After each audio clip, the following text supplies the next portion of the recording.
The following is a free-for-download audiobook available on krishnapath.org. The Science of Self-Realization, Chapter 1. Learning the Science of the Self. Discovering the Self. Who are you? Are you your body or your mind? Or are you something higher? Do you know who you are, or do you merely think you know? And does it really matter? In our materialistic society with its unenlightened leadership, it has made it virtually taboo to acquire into our real higher self. Instead, we use our valuable time maintaining, decorating, and pampering the body for its own sake. Might there be an alternative? This very important Krishna consciousness movement is meant to save human society from spiritual death. At present, human society is being misled by leaders who are blind, for they do not know the aim and objective of human life, which is self-realization and the reestablishment of our lost relationship with the Supreme Personality of Godhead. That is the missing point. The Krishna consciousness movement is trying to enlighten human society in this important matter. According to Vedic civilization, the perfection of life is to realize one's relationship with Krishna, or God. In the Bhagavad Gita, which is accepted by all authorities in transcendental science as the basis of all Vedic knowledge, we understand that not only human beings, but all living entities, are parts and parcels of God. The parts are meant for serving the whole, just as the legs, hands, fingers, and ears are meant for serving the total body. We living entities, being parts and parcels of God, are duty-bound to serve Him. Actually, our position is that we are always rendering service to someone, either to our family, country, or society. If we have no one to serve, sometimes we keep a pet cat or dog and render service to it. All these factors prove that we are constitutionally meant to render service, yet in spite of serving to the best of our ability, we are not satisfied. Nor is the person to whom we are rendering that service satisfied. On the material platform, everyone is frustrated. The reason for this is that the service being rendered is not properly directed. For example, if we want to render service to a tree, we must water the root. If we pour water on the leaves, branches, and twigs, there is little benefit. If the Supreme Personality of Godhead is served, all other parts and parcels will be automatically served. Consequently, all welfare activities as well as service to society, family, and nation are realized by serving the Supreme Personality of Godhead. It is the duty of every human being to understand his constitutional position with God and to act accordingly. If this is possible, then our lives become successful. However, sometimes we feel challenging and say, quote, there is no God, or, quote, I am God, end quote, or even, quote, I don't care for God, end quote. But in actuality, this challenging spirit will not save us. God is there, and we can see Him at every moment. If we refuse to see God in our life, then He will be present before us as cruel death.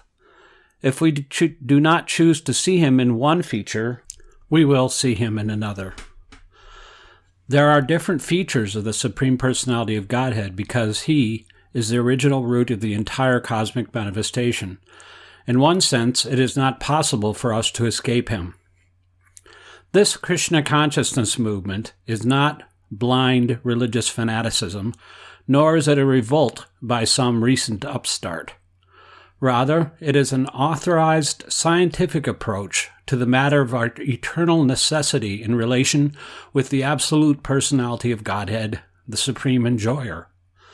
Krishna consciousness simply deals with our eternal relationship with Him and the process of discharging our relative duties to Him. Thus, Krishna consciousness enables us to achieve the highest perfection of life attainable in the present human form of existence. We must always remember that this particular form of human life is attained after an evolution of many millions of years in the cycle of transmigration of the spirit soul. In this particular form of life, the economic question is more easily solved than in the lower animal forms. There are swine, dogs, camels, asses, and so on, whose economic necessities are just as important as ours, but the economic questions of these animals and others are solved under primitive conditions, whereas the human being is given all the facilities for leading a comfortable life by the laws of nature. Why is a man given a better chance to live than swine or other animals? Why is a highly posted government officer given better facilities for a comfortable life than an ordinary clerk? The answer is very simple. The important officer has to discharge duties of a more responsible nature than those of an ordinary clerk. Similarly, the human being has to discharge higher duties than the animals, who are always busy with filling their hungry stomachs. But by the laws of nature, the modern animalistic standard of civilization has only increased the problems of filling the stomach. When we approach some of these polished animals for spiritual life, they say that they only want to work for the satisfaction of their stomachs, and there is no necessity of inquiring about the Godhead. Yet, despite their eagerness to work hard, there is always the question of unemployment and so many other impediments incurred by the laws of nature. Despite this, they still denounce the necessity of acknowledging the Godhead. We are given this human form of life, not just to work hard like the swine or dog, but to attain the highest perfection of life. If we do not want that perfection, then we will have to work very hard, for we will be forced by the laws of nature. In the closing days of Kali Yuga, this present age, men will have to work hard, like asses, only for a scrap of bread. This process has already begun, and every year the necessity for harder work and lesser wages will increase. Yet human beings are not meant to work hard like animals, and if a man fails to discharge his duties as a human being, he is forced to transmigrate to the lower species of life by the laws of nature. The Bhagavad Gita very vividly describes how a spirit soul, by the laws of nature, takes his birth and gets a suitable body and grows and sense organs for enjoying matter in the material world. In the Bhagavad Gita, it is also stated that those who attempt but do not complete the path of approaching God, in other words, those who have failed to achieve complete success in Krishna consciousness, are given the chance to appear in the families of the spiritually advanced or in financially well-to-do mercantile families. If the unsuccessful spiritual aspirants are offered such chances of noble parentage, what of those who have actually attained the required success? Therefore, an attempt to go back to Godhead, even if half-finished, guarantees a good birth in the next life. Both the spiritual and the financially well-to-do families are beneficial for spiritual progress because in both families, one can get a good chance to make further progress from the point where he stopped in his previous birth. In spiritualization, the atmosphere generated by a good family is favorable for the cultivation of spiritual knowledge. The Bhagavad Gita reminds such fortunate, well-born persons that their good fortune is due to their past devotional activities. Unfortunately, the children of these families do not consult the Bhagavad Gita, being misguided by Maya, illusion. Birth in a well-to-do family solves the problem of having to find sufficient food from the beginning of life, and later a comparatively easier and more comfortable way of life can be led. Being so situated, one has a good chance to make progress in spiritualization, but as ill luck would have it, due to the influence of the present Iron Age, which is full of machines and mechanical people, the sons of the wealthy are misguided for sense enjoyment, and they forget the good chance they have for spiritual enlightenment. Therefore, nature, by her laws, is setting fires in these golden homes. It was the golden city of Lanka under the regime of the demoniac Ravana that was burned to ashes. That is the law of nature. The Bhagavad Gita is the preliminary study of the transcendental science of Krishna consciousness, and it is the duty of all responsible heads of state to chalk out their economic and other programs by referring to the Bhagavad Gita. We are not meant to solve the economic problems of life by balancing on a tottering platform. Rather, we are meant to solve the ultimate problems of life which arise due to the laws of nature. Civilization is static unless there is spiritual movement. The soul moves the body, and the living body moves the world. We are concerned about the body, but we have no knowledge of the spirit soul that is moving the body. Without the spirit, the body is motionless or dead. The human body is an excellent vehicle by which we can reach eternal life. It is a rare and very important boat for crossing over the ocean of nascience, which is material existence. On this boat, there is a service of an expert boatman, the spiritual master. By divine grace, the boat plies the water in a favorable wind. With all these auspicious factors, who would not take the opportunity to cross over the ocean of nescience? If one neglects this good chance, it should be known that he is simply committing suicide. There is certainly a great deal of comfort in the first-class coach of a train, but if the train does not move toward its destination, what is the benefit of an air-conditioned compartment? Contemporary civilization is too much concerned with making the material body comfortable. No one has information of the real destination of life, which is to go back to Godhead. We must not just remain seated in a comfortable compartment. We should see whether or not our vehicle is moving toward its real destination. There is no ultimate benefit in making the material body comfortable at the expense of forgetting the prime necessity of life, which is to regain our lost spiritual identity. The boat of human life is constructed in such a way that it must move toward a spiritual destination. Unfortunately, this body is anchored to mundane consciousness by 5 strong chains, which are, number 1, attachment to the material body due to ignorance of spiritual facts. Number 2, attachment to kinsmen due to bodily relations. Number 3, attachment to the land of birth and to material possessions, such as house, furniture, estates, property, business papers, etc. Number 4, attachment to material science, which always remains mysterious for want of spiritual life. And number 5, attachment to religious forms and holy rituals without knowing the personality of Godhead or his devotees who make them holy. These attachments, which anchor the boat of the human body, are explained in detail in the 15th chapter of the Bhagavad Gita. They are compared to a deeply rooted banyan tree, which is ever increasing its hold on the earth. It is very difficult to uproot such a strong banyan tree, but the Lord recommends the following process. Quote, "The real form of this tree cannot be perceived in this world. No one can understand where it ends, where it begins, or where its foundation is. But with determination, one must cut down this tree with the weapon of detachment.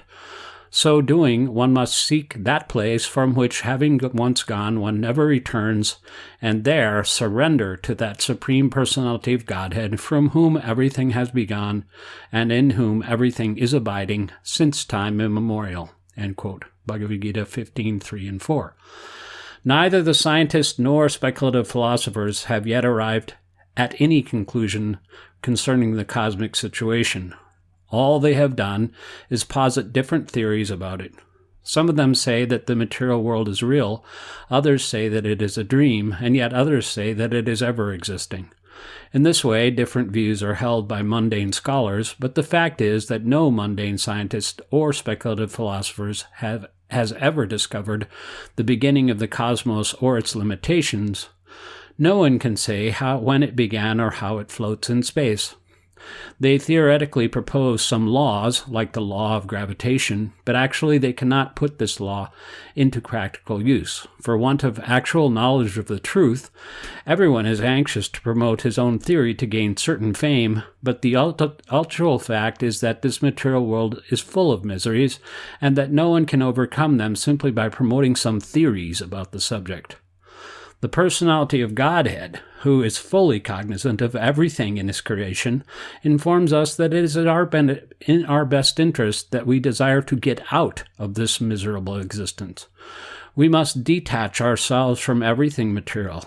To make the best use of a bad bargain, our material existence must be 100% spiritualized. Iron is not fire, but it can be turned into fire by constant association with fire. Similarly, detachment from material activities can be affected by spiritual activities, not by material inertia.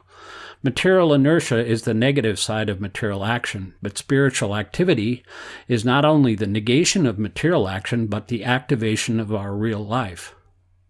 We must be anxious to search out eternal life or spiritual existence in Brahman, the Absolute.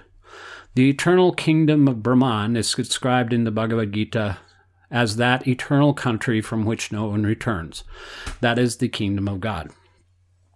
The beginning of our present material life cannot be traced, nor is it necessary for us to know how we became conditioned in material existence.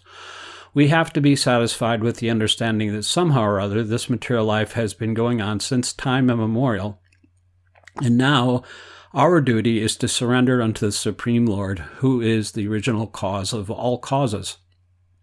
The preliminary qualification for going back to Godhead is given in the Bhagavad Gita 15.5, quote, "One who is free from illusion, false prestige, and false association, who understands the eternal, who is done with material lust, and is free from the duality of happiness and distress, and who knows how to surrender unto the Supreme Person, attains the eternal kingdom." End quote. One who is convinced of his spiritual identity and is freed from the material conception of existence, who is free from illusion and is transcendental to the modes of material nature, who constantly engages in understanding spiritual knowledge, and who has completely severed himself from sense enjoyment, can go back to Godhead. Such a person is called amuda, as distinguished from mudha, or the foolish and ignorant, for he is freed from the duality of happiness and distress. And what is the nature of the kingdom of God? It is described in the Bhagavad Gita 15.6 as follows, quote, "That abode of mind is not illumined by the sun or moon, nor by electricity, and one who reaches it never returns to this material world." End quote. Although every place in the creation is within the kingdom of God because the Lord is the supreme proprietor of all planets, there is still the Lord's personal abode, which is completely different from the universe in which we are now living. And this abode is called Paramam, or the supreme abode. Even on this earth, there are countries where the standard of living is high and countries where the standard of living is low.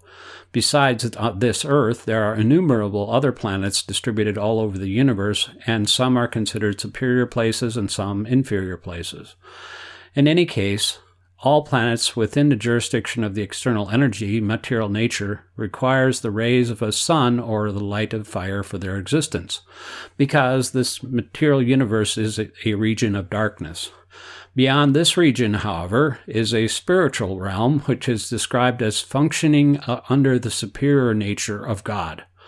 That realm is described in the Upanishads thus, quote, "There is no need of sun, moon, or stars, nor is that abode illumined by electricity or any form of fire. All these material universes are illumined by a reflection of that spiritual light, and because that superior nature is always self-luminous, we can experience a glow of light even in the densest darkness of night." End quote.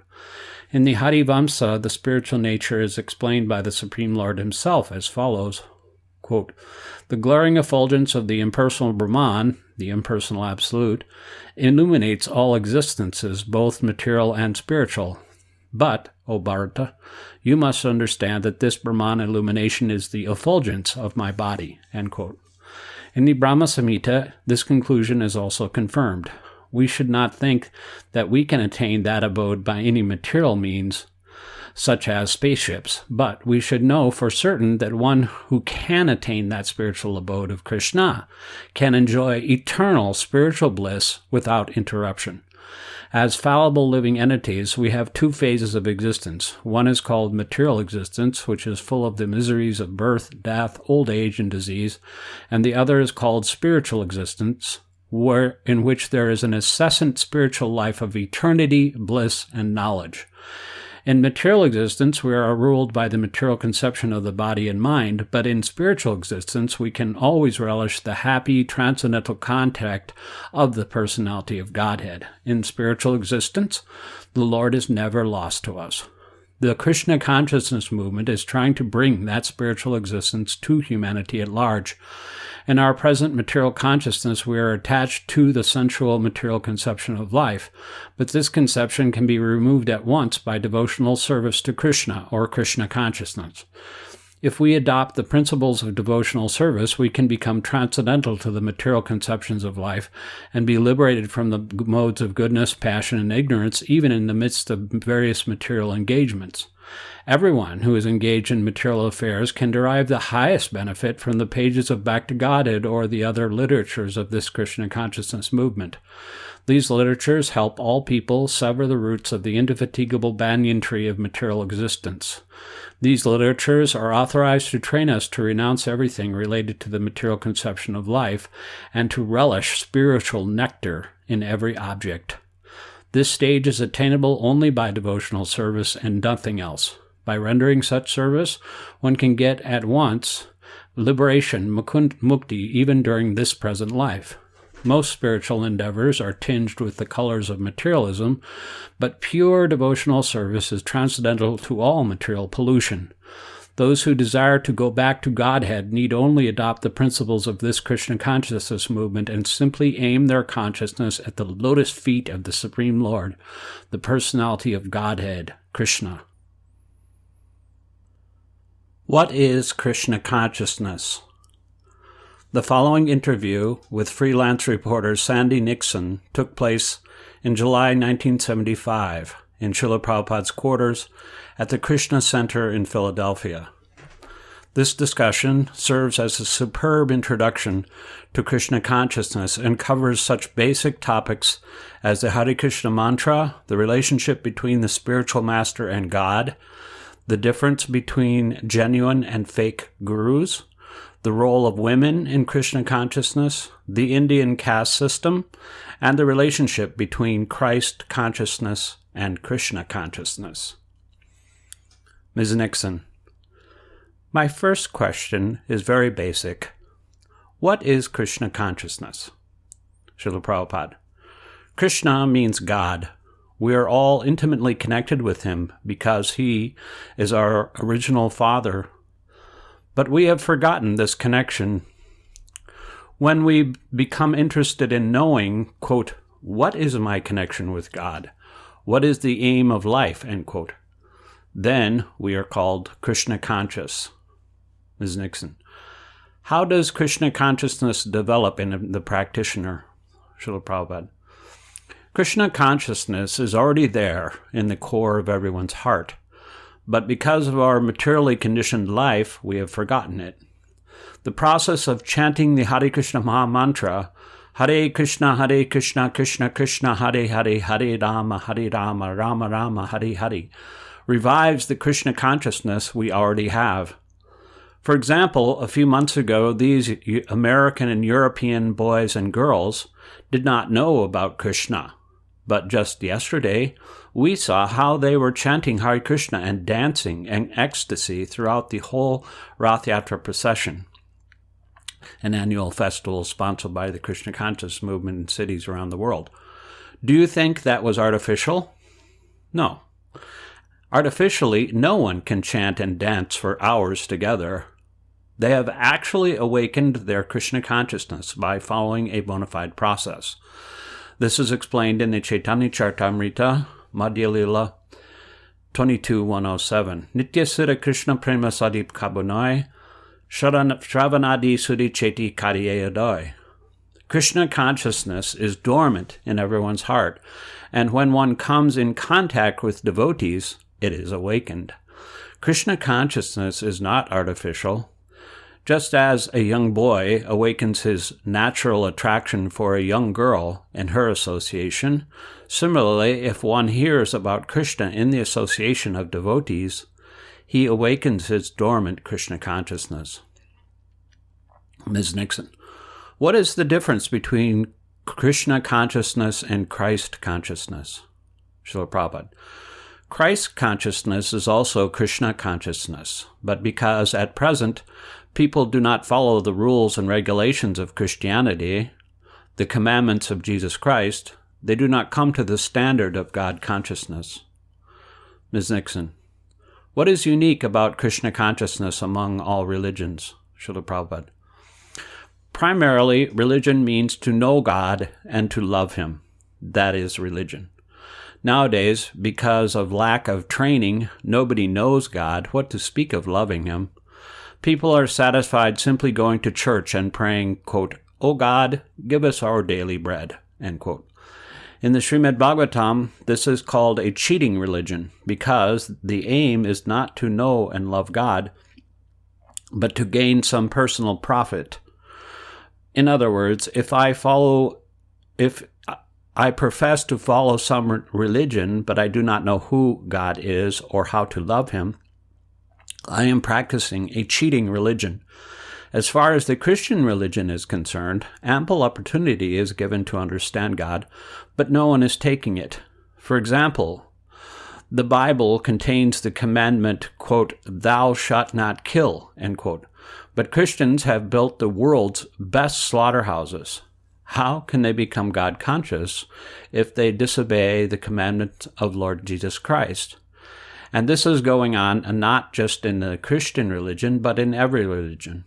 The title Hindu, Muslim, or Christian is simply a rubber stamp. None of them knows who God is and how to love Him. Ms. Nixon, how can one tell a bona fide spiritual master from a fake? Srila Prabhupada, whoever teaches how to know God and how to love Him, he is a spiritual master. Sometimes bogus rascals mislead people. Quote, "I am God," end quote, they claim. And people do not know what God is, and they believe Him. You must be a serious student to understand who God is and how to love Him. Otherwise, you will simply waste your time. So the difference between others and us is that we are the only movement that can actually teach one how to know God and how to love Him. We are presenting the science of how one can know Krishna, the Supreme Personality of Godhead, by practicing the teachings of the Bhagavad Gita and the Srimad Bhagavatam. They teach that our only business is to love God. Our business is not to ask God for our necessities. God gives necessities to everyone, even to one who has no religion. For example, cats and dogs have no religion, yet Krishna supplies them with all the necessities of life. So why should we bother Krishna for our daily bread? He is already supplying it.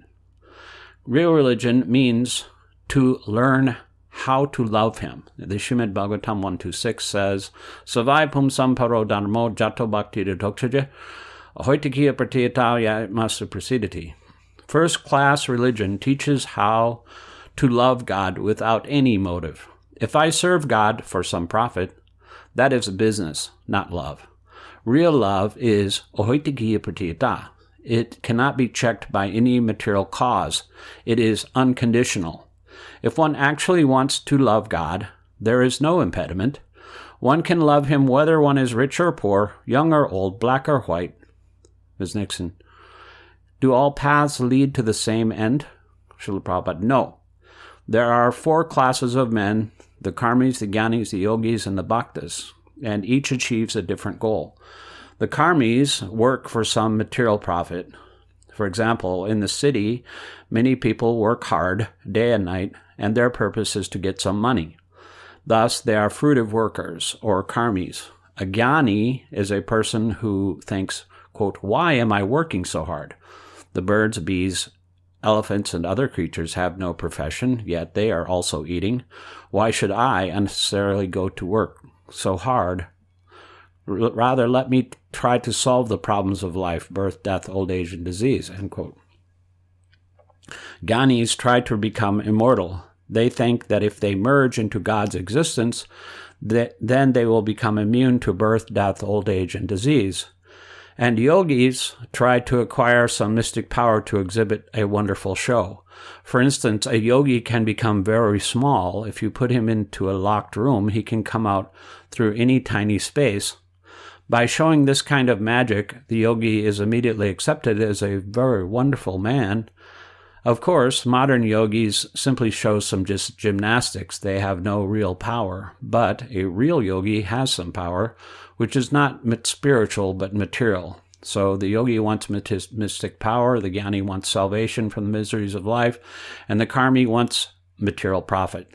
But the bhakta, the devotee, does not want anything for himself. He simply wants to serve God out of love, just as a mother serves her child. There is no question of profit in the mother's service to her child. Out of pure affection and love, she cares for him.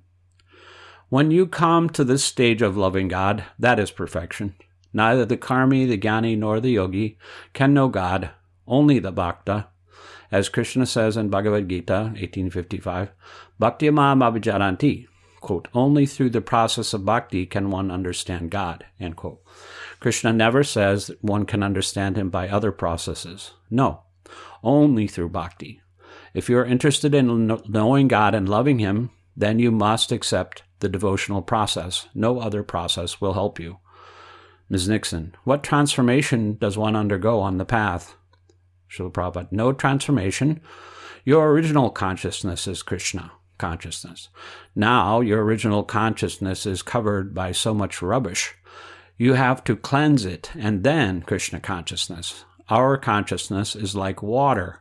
Water is by nature clear and transparent, but sometimes it becomes muddy. If you filter all the mud out of the water, it again comes to its original clear, transparent state. Ms. Nixon, can one function better in society by becoming Krishna conscious? Srila Prabhupada, yes.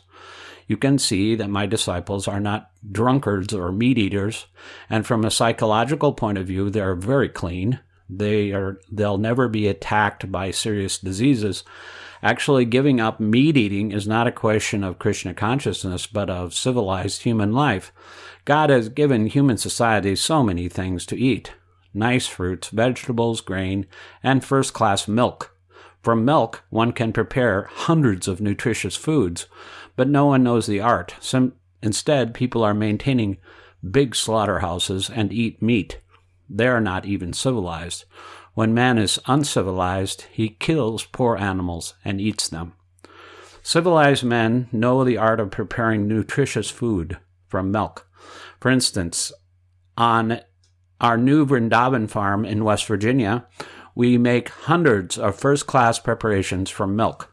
When visitors come, they are astonished that from milk such nice foods can be prepared. The blood of the cow is very nutritious, but civilized men utilize it in the form of milk. Milk is nothing but cow's blood transformed. You can make milk into so many things: yogurt, curd, ghee, clarified butter, and so on. And by combining these milk products with grains, fruits, and vegetables, you can make hundreds of preparations. This is civilized life, not directly killing the animal and eating its flesh. The innocent cow is simply eating grass given by God and supplying milk, which you can live on. Do you think cutting the cow's throat and eating its flesh is civilized? Ms. Nixon, no, I agree with you 100%. One thing I'm very curious about, can the Vedas be taken symbolically as well as literally? Srila Prabhupada, no. They must be taken as they are, not symbolically. That is why we are presenting the Bhagavad Gita as it is. Ms. Nixon, are you attempting to revive the ancient Indian caste system in the West? The Gita mentions the caste system, Srila Prabhupada. Where does Bhagavad Gita mention the caste system? Krishna says, Chaturvayam Madashristam Gunakarma Vibhagasa. Quote, I created 4 divisions of men according to their quality and work, end quote. Bhagavad Gita 4:13. For instance, you can understand that there are engineers as well as medical practitioners in society. Do you say they belong to different castes, that one in the engineer class and the other one is in the medical caste? No. If a man has qualified himself in medical school, you accept him as a doctor, and if another man has a degree in engineering, you accept him as an engineer. Similarly, the Bhagavad Gita defines 4 classes of men in society: a class of highly intelligent men, a class of administrators, a class of productive men, and ordinary workers. These divisions are natural. For example, one class of men is very intelligent, but to actually meet the qualifications of first-class men, as described in Bhagavad Gita, they need to be trained, just as an intelligent boy requires training in college to become a qualified doctor. So, in the Krishna consciousness movement, we are training the intelligent men how to control their minds, how to control their senses, how to become truthful, and how to become clean, internally and externally, how to become wise, and how to apply their knowledge in practical life, and how to become God-conscious. All these boys, gestures to the seated disciples, have first-class intelligence, and now we are training them how to use it properly. We are not introducing the caste system in which any rascal born in a Brahmana family is automatically a Brahmana. He may have the habits of a 5th-class man, but he is accepted as first class because of his birth in a Brahmana family. We don't accept that. We recognize a man as first class, one who is trained as a Brahmana. It doesn't matter whether he's an Indian, European, or American, low-born or high-born, it doesn't matter. Any intelligent man can be trained to adopt first-class habits. We want to stop the nonsensical idea that we are imposing the Indian caste system on our disciples. We are simply picking out men with first-class intelligence and training them how to become first-class in every respect. Ms. Nixon, how do you feel about women's liberation? Srila Prabhupada. So-called equal rights for women means that the men cheat the women. Suppose a woman and a man meet. They become lovers, they have sex, and the woman becomes pregnant, and the man goes away.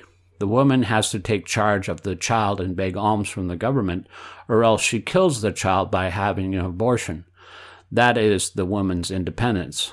In India, although a woman may be poverty-stricken, she stays under the care of her husband, and he takes responsibility for her. When she is pregnant, she is not forced to kill the child or maintain him by begging. So which is real independence, to remain under the care of the husband or to be enjoyed by everyone? Ms. Nixon, how about in spiritual life? Can women also succeed in Krishna consciousness? Srila Prabhupada, we make no distinction on the basis of sex. We give Krishna consciousness to both men and women equally. We welcome women, men, the poor, rich, everyone. Krishna says in Bhagavad Gita 5:18, Vidya vinaya sampane brahmane gavi hastini sunichaiva svapake cha pandita samadarshana.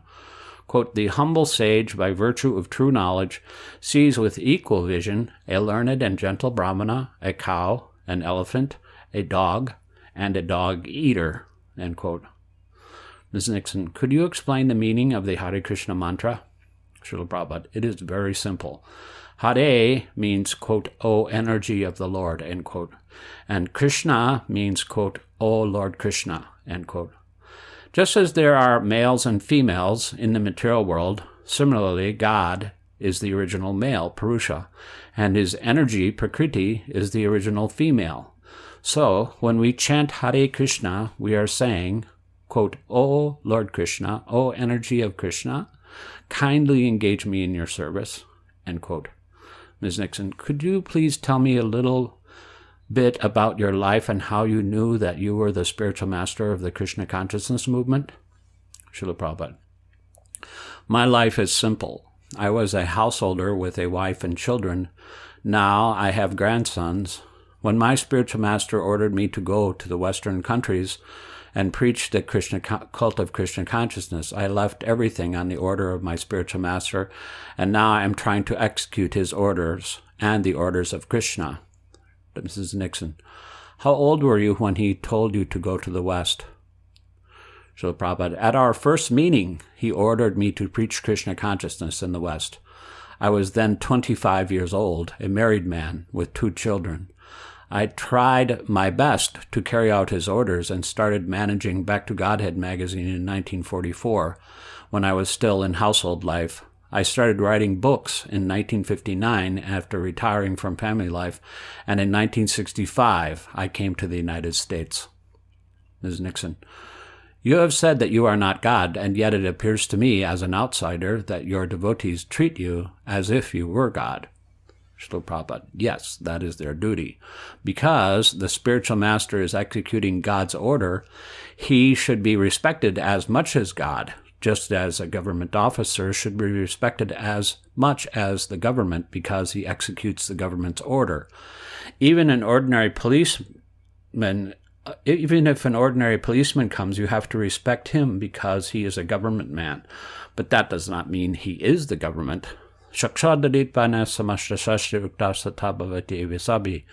Quote, the spiritual master is to be honored as much as the Supreme Lord because he is the most confidential servitor of the Lord.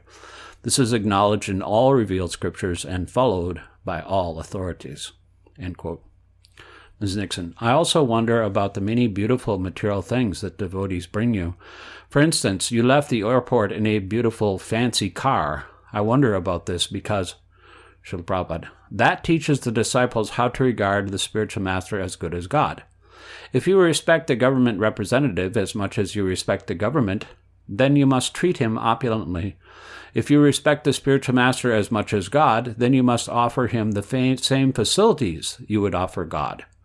God travels in a golden car. If the disciples offer the spiritual master an ordinary motor car, it would not be sufficient because the spiritual master has to be treated like God. If God comes to your home, will you bring him an ordinary motor car or will you arrange for a golden car? Ms. Nixon: One of the most difficult aspects of Krishna consciousness for an outsider to accept is the deity in the temple, how it represents Krishna. Could you talk a little bit about that? Srila Prabhupada: Yes. At the present moment, because you have not been trained to see Krishna, he kindly appears before you so that you can see him. You can see wood and stone, but you cannot see what is spiritual. Suppose your father is in the hospital and he dies. You are crying by his bedside, quote, "Now my father is gone," end quote. But why do you say he's gone? What is that thing which is gone? Ms. Nixon: Well, his spirit is gone. Srila Prabhupada: And you have seen that spirit? Ms. Nixon: No. Srila Prabhupada: You cannot see spirit, and God is the Supreme Spirit. Actually, he is everything, spirit and matter, but you cannot see him in his spiritual identity. Therefore, to show kindness to you, he appears out of his unbounded mercy in the form of a wooden or stone deity so that you can see him. Ms. Nixon: Thank you very much. Srila Prabhupada: Hare Krishna. A definition of God. Modern man's concepts of God are many and varied. Children tend to imagine an old man with a white beard. Many adults regard God as an invisible force or a mental concept, or as all humanity, the universe, or even oneself. In this lecture, Srila Prabhupada describes in detail the Krishna consciousness concept, a surprisingly intimate view of God. Ladies and gentlemen, I thank you very much for kindly participating in this Krishna consciousness movement. When this society was registered in 1966 in New York, a friend suggested that it be named the Society for God Consciousness. He thought that the name Krishna was sectarian. The dictionary also says that Krishna is a Hindu god's name. But in actuality, if any name can be attributed to God, it is, quote, Krishna, end quote. Actually, God has no particular name. By saying he has no name, we mean that no one knows how many names he has. Since God is unlimited, his names also must be unlimited. Therefore, we cannot settle on one name. For instance, Krishna is sometimes called Yashodanandana, the son of Mother Yashoda, or Devaki Nandana, the son of Devaki, or Vasudev Nandana, the son of Vasudev, or Nanda Nandana, the son of Nanda. Sometimes he is called Parthasarthi, indicating that he acted as the charioteer of Arjuna, who is sometimes called Partha, the son of Pritha. God has many dealings with his many devotees, and according to those dealings, he is called certain names. Since he has innumerable devotees and innumerable relations with them, he also has innumerable names. We cannot hit on any one name. But the name Krishna means, quote, all attractive, end quote. God attracts everyone. That is the definition of God. We have seen many pictures of Krishna. We see that he attracts the cows, calves, birds, beasts, trees, plants, and even the water in Vrindavan. He is attractive to the cowherd boys, to the gopis, to Nanda Maharaj, to the Pandavas, and to all human society. Therefore, if any particular name can be given to God, that name is, quote, Krishna, end quote. Parashara Muni, a great sage and father of Vyasadeva, who compiled all the Vedic literatures, gave the following definition of God. Aishvaryasya samagrasya viryasya yasharasya jnana vairagya yoschaiva sanan bhagan itingana Vishnu Purana 6.5.47. Bhagavan, the Supreme Personality of Godhead, is thus defined by Parashara Muni as one who is full in six opulences, one who has full strength, fame, wealth, knowledge, beauty, and renunciation. Bhagavan, the Supreme Personality of Godhead, is the proprietor of all riches. There are many rich men in the world, but no one can claim that he possesses all the wealth, nor can anyone claim that no one is richer than he. We understand from the Srimad Bhagavatam, however, that when Krishna was present on this earth, he had 16,108 wives, and each wife lived in a palace made of marble and bedecked with jewels. The rooms were filled with furniture made of ivory and gold, and there was great opulence everywhere. These descriptions are all given vividly in Srimad Bhagavatam, the history of human society. We cannot find anyone who had 16,000 wives or 16,000 palaces, nor did Krishna go to one wife one day and another wife another day. No, he was personally present in every palace at the same time. This means that he expanded himself into 16,108 forms. This is impossible for an ordinary man, but it is not very difficult for God. If God is unlimited, he can expand himself in unlimited forms. Otherwise, there is no meaning to the word unlimited. God is omnipotent. He can maintain not only 16,000 wives, but 16 million, and still encounter no difficulty. Otherwise, there is no meaning to the word omnipotent. These are all attractive features. We experience in this material world that if a man is very rich, he is attractive in America. For instance, Rockefeller and Ford are very attractive because of their riches. They are attractive even though they do not possess all the wealth in the world.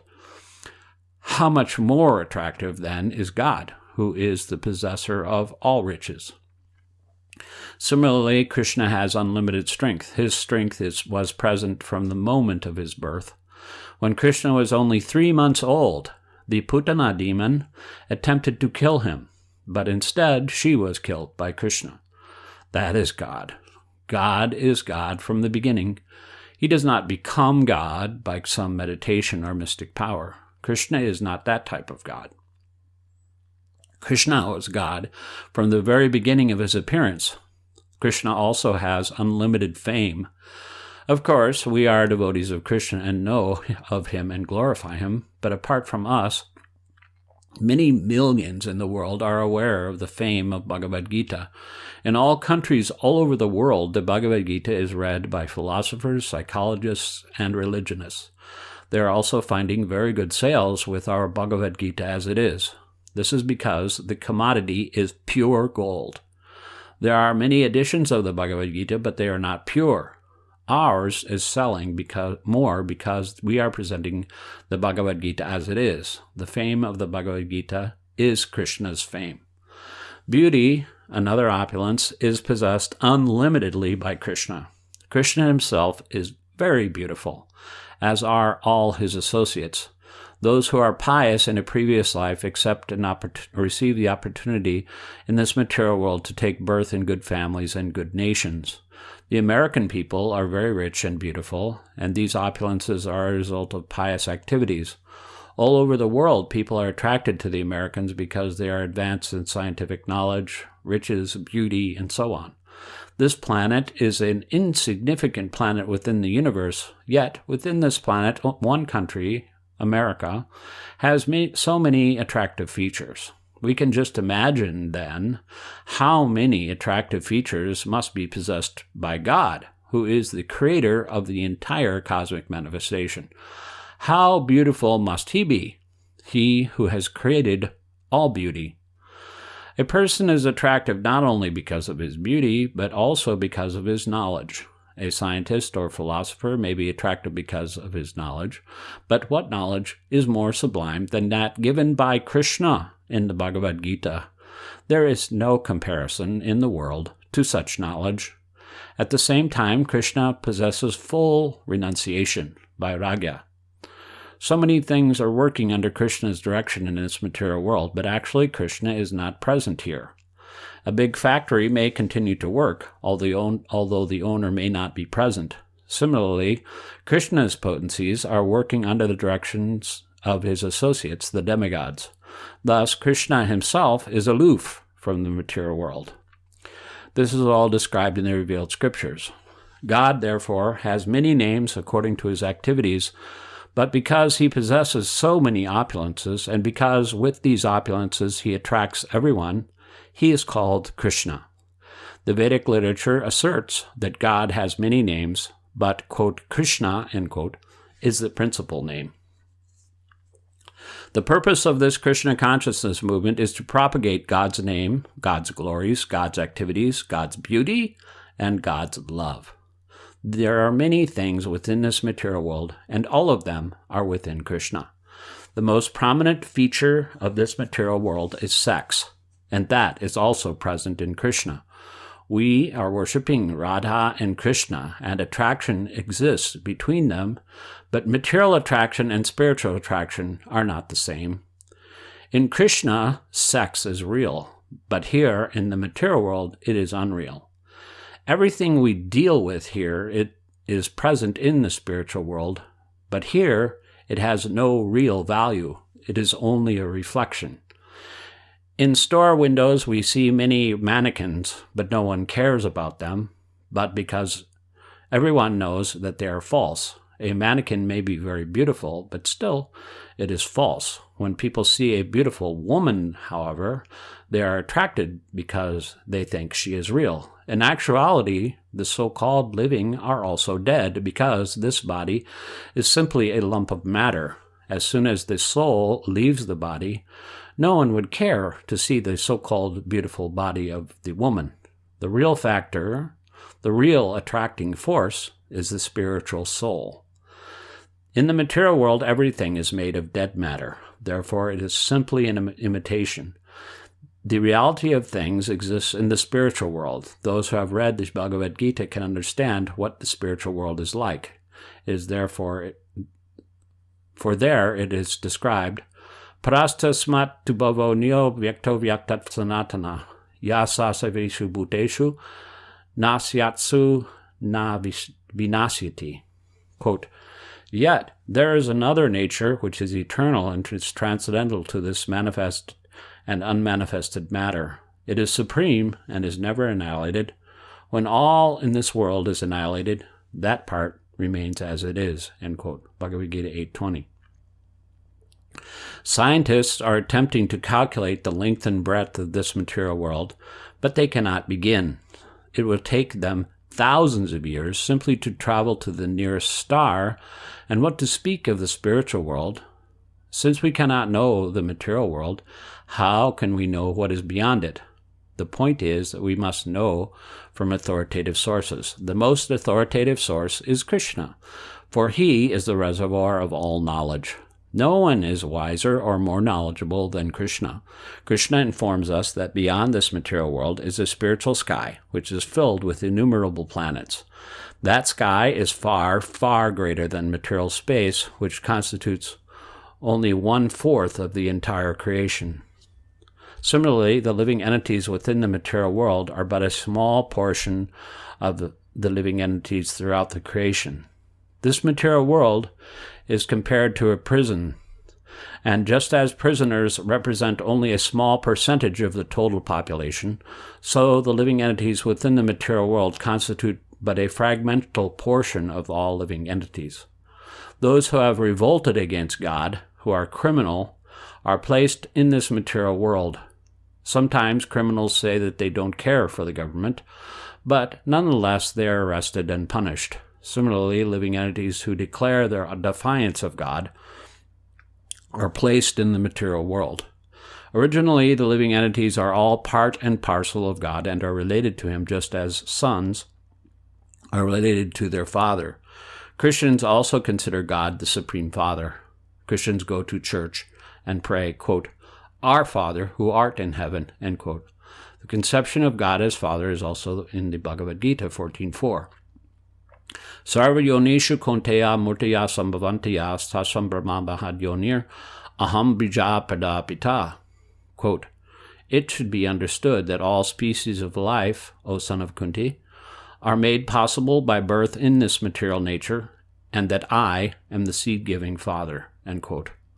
There are 8,400,000 species of life, including aquatics, plants, birds, beasts, insects, and human beings. Of the human beings, most are uncivilized, and out of a few civilized species, only a small number of human beings take to religious life. Out of many so-called religionists, most identify themselves by designations, claiming, quote, "I am Hindu, I am Muslim, I am Christian," and so on. Some engage in philanthropic work, some give to the poor or open schools and hospitals. This altruistic process is called karmakanda. Out of millions of these karmakandis, there may be one jnani, quote, "one who knows," end quote. Out of millions of jnanis, one may be liberated, and out of billions of liberated souls, one may be able to understand Krishna. This, then, is the position of Krishna. As Krishna himself says in Bhagavad Gita 7.3, "Manusyanam sahasheshu kaschin yatatisideye yatatam apisidhanam kaschin mam vititatvata." Quote, "Out of many thousands among men, one may endeavor for perfection. Out of those who have achieved perfection, hardly one knows me in truth." End quote. Understanding Krishna, then, is very difficult. But although the understanding of God is a difficult subject, God explains himself in the Bhagavad Gita. He says, quote, "I am like this, I am like this. The material nature is like this, and the spiritual nature is like that. The living entities are like this, and the Supreme Soul is like that," end quote. Thus, everything is completely described in the Bhagavad Gita. Although understanding God is very difficult, it is not difficult when God himself gives us his own knowledge. Actually, that is the only process by which we can understand God. To understand God by our own speculation is not possible, for God is unlimited, and we are limited. Our knowledge and perception are both very limited. So how can we understand the unlimited? If we accept the version of the unlimited, we can come to understand him. That understanding is our perfection. Speculative knowledge of God will lead us nowhere. If a boy wants to know who his father is, the simple process is to ask his mother. The mother will then say, quote, "This is your father," end quote. This is the way of perfect knowledge. Of course, one may speculate about one's father, wondering if this is the man or if that is the man, and one may wander all over the whole city asking, quote, "Are you my father? Are you my father?" end quote. The knowledge derived from such a process, however, will always remain imperfect. One will never find his father in this way.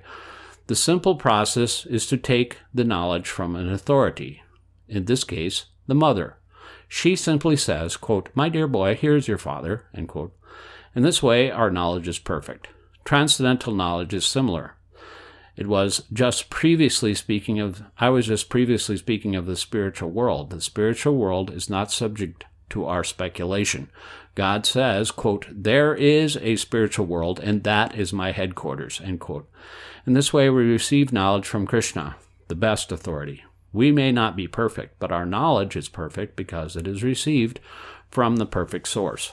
The Krishna consciousness movement is meant to give perfect knowledge to human society. By such knowledge, one can understand who he is, who God is, what the material world is, why we have come here, why we must undergo so much tribulation and misery, and why we have to die. Of course, no one wants to die, but death will come. No one wants to become an old man, but still old age comes. No one wants to suffer from diseases, but surely enough, diseases come. These are the real problems of human life, and they are yet to be solved. Civilization attempts to improve eating, sleeping, mating, and defending, but these are not the real problems.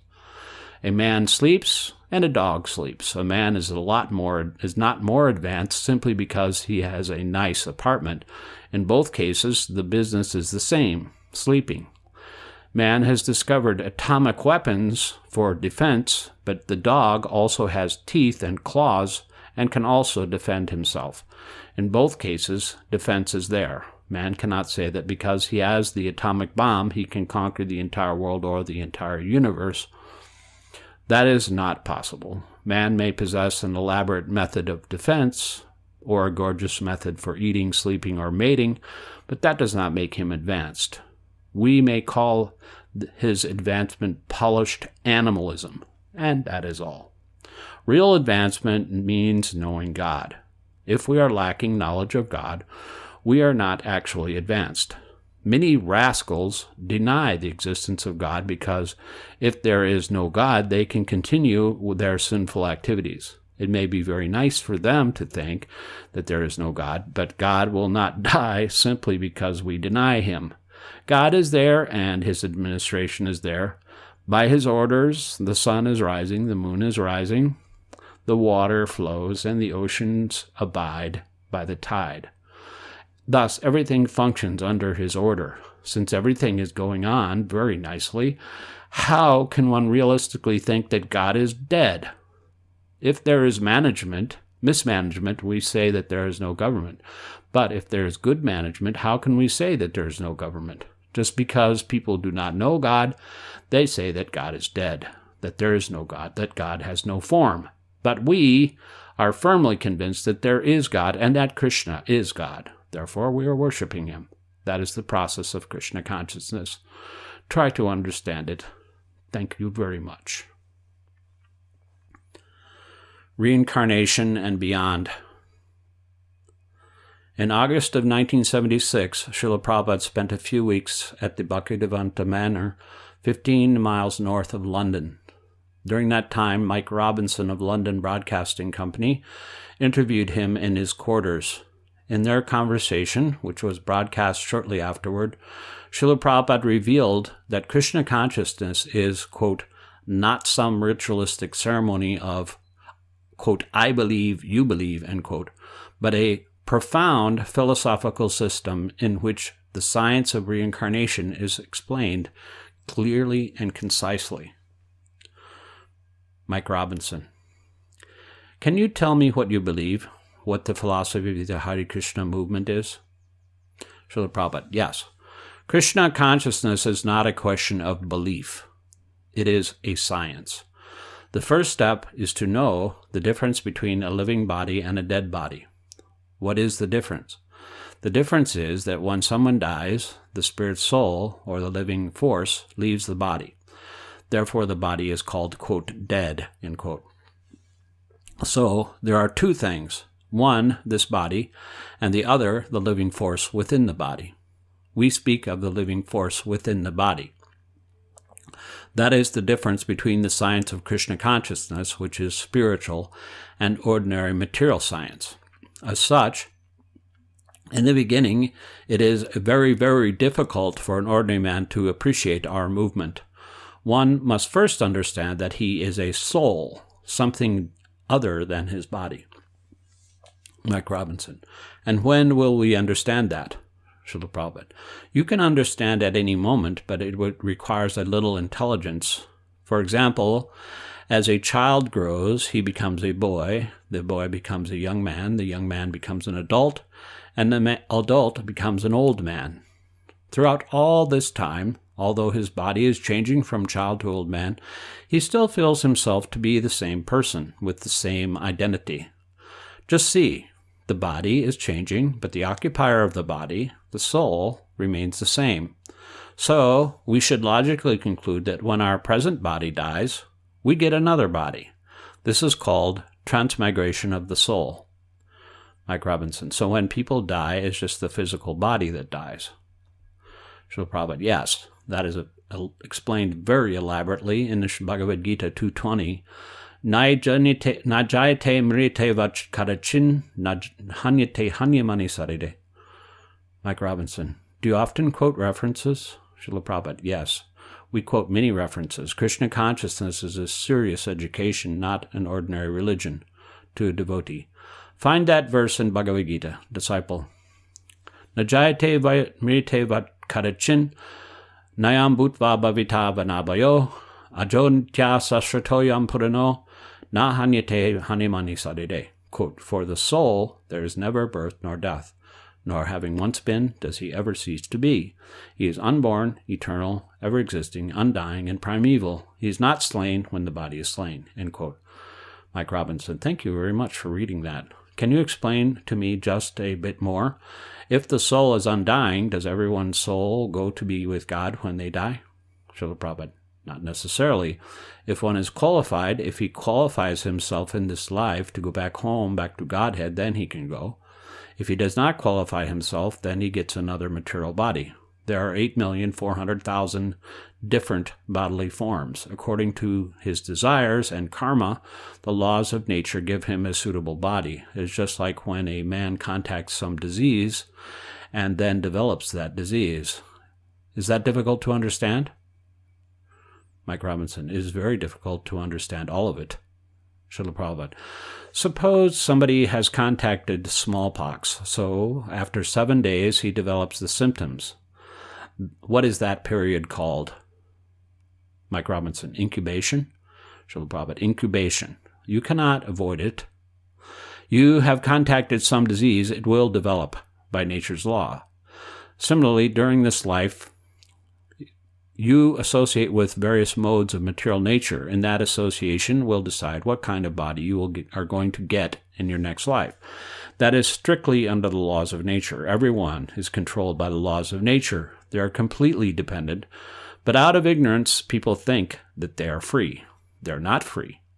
They're imagining that they're free, but they are completely under the laws of nature. So your next birth will be decided according to your desires, sinful or pious, as the case may be. Mike Robinson, Your Grace, could you go back over that for just a minute? You said that nobody is free. Are you saying that if we live a good life, we in some way determine a good future for ourselves? Srila Prabhupada, yes. Mike Robinson, so we are free to choose what we believe to be important. Religion is important because if we believe in God and lead a good life. Srila Prabhupada, it is not a question of belief. Do not bring this question of belief. It is a law. For instance, there is a government. You may believe or not believe, but if you break the law, you will be punished by the government. Similarly, whether you believe or not, but don't believe, there is a God. If you don't believe in God and you independently do whatever you like, you will be punished by the laws of nature. Mike Robinson, I see. Does it matter what religion you believe? Would it matter if one was a devotee of Krishna? Srila Prabhupada, it is not a question of religion. It is a question of science. You are a spiritual being, and because you are materially conditioned, you are under the laws of material nature. So you may believe in a Christian religion, I may believe in the Hindu religion, but that does not mean that you are going to become an old man, and I am not. We're talking of the science of growing old. It is a natural law. It is not that because you're a Christian, you're becoming an old man, and because I'm a Hindu, I'm not becoming old. Everyone is becoming old. Similarly, All the laws of nature are applicable to everyone, whether you believe in this religion or that religion. It doesn't matter. Mike Robinson. So you're saying that there is only one God controlling all of us. Srila Prabhupada. There's one God and one nature's law, and we are all under that nature's law. We are controlled by the Supreme. So if we think that we are free or that we can do anything like that we like, that is our foolishness. Mike Robinson. I see. Can you explain to me what difference it makes being a member of the Hare Krishna movement? Srila Prabhupada. The Hare Krishna movement is meant for those who are serious about understanding this science. There's no question of our being some sectarian group. No, anyone can join. Students in college can be admitted. You may be a Christian, you may be Hindu, you may be Mohammedan, it doesn't matter. The Krishna consciousness movement admits anyone who wants to understand the science of God. Mike Robinson. And what difference would it make to someone being taught how to be a Hare Krishna person? Srila Prabhupada. His real education would begin. The first thing is to understand that you are spirit soul. And because you are spirit soul, you are changing your body. This is the ABC of spiritual understanding. So when your body is finished, annihilated, you are not finished. You get another body, just as you change your coat and shirt. If you come to see me tomorrow morning wearing a different shirt and a different coat, does that mean you are a different person? No. Similarly, each time you die, you change bodies, but you, the spirit soul within the body, remains the same. This point has to be understood. Then one can make further progress in the science of Krishna consciousness. Mike Robinson. I'm beginning to understand, but what I am finding difficult is how this ties in with the large numbers of your people we see handing out Hare Krishna literature on Oxford Street.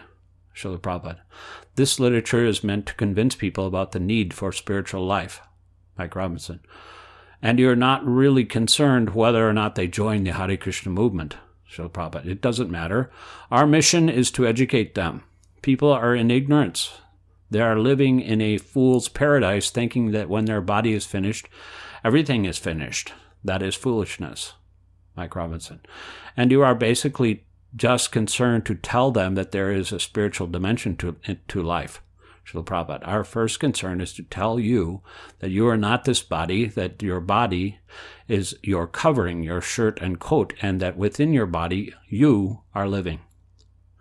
Mike Robinson. Yes, I think I've got that now. If we could go on from there, you said that how you lived made a difference in your life after death, and that there are natural laws that determine your next life. How does the process of transmigration work? Srila Prabhupada. The process is very subtle. The spirit soul is invisible to our material eyes. It is atomic in size. After the destruction of the gross body, which is made up of the senses, blood, bone, fat, and so forth, the subtle body of mind, intelligence, and ego goes on working. So at the time of death, this subtle body carries the small spirit soul to another gross body. The process is like air carrying a fragrance. No one can see where this rose fragrance is coming from, but we know that it is being carried by the air. You cannot see how, but it is being done. Similarly, the process of transmigration of the soul is very subtle. According to the condition of the mind at the time of death, the minute spirit soul enters into the womb of a particular mother through the semen of the father, and then the soul develops a particular type of body given by the mother. It may be a human being, it may be cat, dog, or anything. Mr. Robinson, or Mike Robinson. Are you saying that we were something else before this life? Srila Prabhupada. Yes. Mike Robinson. And we keep coming back as something else the next time?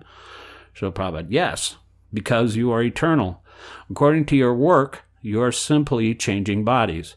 Therefore, you should want to know how to stop this business, how you can remain in your original spiritual body. That is Krishna consciousness. Mike Robinson. I see. So if I become Krishna conscious, I wouldn't risk coming back as a dog? Srila Prabhupada, no. To a devotee, find this verse. Janma karma chame divyam. Disciple, Janma karma chame divyam evam yo vidi tatpata dakta deham pranarjanma naiti mam eti sarjana. Quote, one who knows the transcendental nature of my appearance and activities does not, upon leaving the body, take his birth in this material world, but attains my eternal abode, O Arjuna. End quote. Bhagavad Gita 4.9. Srila Prabhupada. God is saying, quote, anyone who understands me is free from birth and death, end quote. But one cannot understand God by materialistic speculation. That is not possible. One must first come to the spiritual platform. Then he gets the intelligence required to understand God. And when he understands God, he does not get any more material bodies. He goes back home, back to Godhead. He lives eternally. No more change of body. Mike Robinson, I see. You've read twice from your scriptures. Where do these scriptures come from? Can you briefly explain that? Srila Prabhupada. Our scriptures come from Vedic literatures, which have existed from the beginning of creation. Whenever there is some new material creation, like this microphone, for instance, there is also some literature explaining how to deal with it. Isn't that so? Mike Robinson. Yes, that's right, there is. Srila Prabhupada. And that literature comes along with the creation of the microphone. Mike Robinson. Yes, that's right. Srila Prabhupada. So similarly, the Vedic literature comes along with the cosmic creation, explaining how to deal with it. Mike Robinson. I see. So these scriptures have been in existence since the beginning of creation. Now, if we could move on to something I believe you feel very strongly about. What is the main difference between Krishna consciousness and the other Eastern disciplines being taught in the West? Srila Prabhupada. The difference is that we are following the original literature and they are manufacturing their own literature. That is the difference. When there is some question on spiritual matters, you must consult the original literature, not literature issued by a bogus man. Mike Robinson. What about the chanting of Hare Krishna, Srila Prabhupada? Chanting Hare Krishna is the easiest process by which to become purified, especially in this age when people are so dull they cannot very easily understand spiritual knowledge. If one chants Hare Krishna, then his intelligence becomes purified and he can understand spiritual things. Mike Robinson. Can you tell me how you are guided in what you do? Srila Prabhupada. We take guidance from the Vedic literature. Mike Robinson. From the scriptures you quoted? Srila Prabhupada. Yes. It's all in the literatures. We're explaining them in English, but we're not manufacturing anything. If we are manufacturing knowledge, then everything would be spoiled. The Vedic literature is something like the literature that explains how to set up this microphone. It says, quote, do it like this. There are some of the screws should be on this side around the metal, end quote. You cannot make any change, then everything will be spoiled. Similarly, because we are not manufacturing anything, one simply has to read one of our books and he receives real spiritual knowledge. Mike Robinson. How can the philosophy of Krishna consciousness affect the way people live? Srila Prabhupada. It can relieve people's suffering. People are suffering because they are misunderstanding themselves to be the body. If you think that you are your coat and shirt, and you very carefully wash the coat and shirt but forget to eat, will you be happy? Mike Robinson. No, I wouldn't. Srila Prabhupada. Similarly, everyone is simply washing the quote, coat and shirt, end quote, of the body, but forgetting about the soul within the body. They have no information about what is within the coat and shirt of the body. Ask anyone what he is, and he will say, quote, yes, I am an Englishman, or, quote, I am an Indian. And if we say, I can see you have an English or an Indian body, but what are you? That he cannot say. Mike Robinson. I see. Srila Prabhupada. The whole modern civilization is operating on the misunderstanding that the body is the self. Dehatma buddhi. That is the mentality of the cats and dogs. Suppose I try to enter England and you stop me at the border. quote, I'm an Englishman, end quote. But you say, but you are an Indian. Why have you come here? And the dog barks, "Row, row. Why are you coming?" unquote. So what is the difference in mentality? The dog is thinking he's a dog and I'm a stranger, and you are thinking you're an Englishman and I'm an Indian. There's no difference in mentality. So if you keep people in the darkness of a dog's mentality and declare you're advancing in civilization, you are most misguided. Mike Robinson. Now, moving on to another point. I gather the Krishna consciousness, Hare Krishna movement has some concern for areas of the world where there is suffering. Srila Prabhupada. Yes. We have the only concern. Others are simply avoiding the main problems, birth, old age, disease, and death. Others have no solutions for these problems. They are simply talking all kinds of nonsense, and people are being misguided. They are being kept in darkness. Let us start to give them some light. Mike Robinson. But apart from giving spiritual enlightenment, are you also concerned for people's physical well-being? Srila Prabhupada. Physical well-being automatically follows spiritual well-being. Mike Robinson. How does that work? Srila Prabhupada. Suppose you have a car. Naturally, you take care of the car as well as yourself, but you don't identify yourself as the car.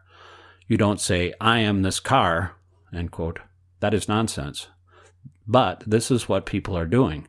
They're taking too much care of the bodily, quote, car, end quote, thinking the car is the self. They forget that they are different from the car, that they are a spirit soul and have a different business. Just as no one can drink petrol and be satisfied, no one can be satisfied with bodily activities. One must find out the proper food for the soul. If a man thinks, quote, I am this car and I must drink this petrol, end quote, he is considered insane. Similarly, one who thinks he is this body and who tries to become happy with bodily pleasures is also insane. Mike Robinson. There is a quote here that I'd like you to comment on. I was given this literature by your people before I came, and one of the things you say here is that, quote, religion without a proper or a rational basis is just sentiment, end quote. Can you explain that? Srila Prabhupada. Most religious people say, quote, we believe, end quote. But what is the value of this belief? You may believe something that is not actually correct. For instance, some of the Christian people say, quote, we believe that animals have no soul, end quote. That is not correct. They believe animals have no soul because they want to eat the animals, but actually animals do have a soul.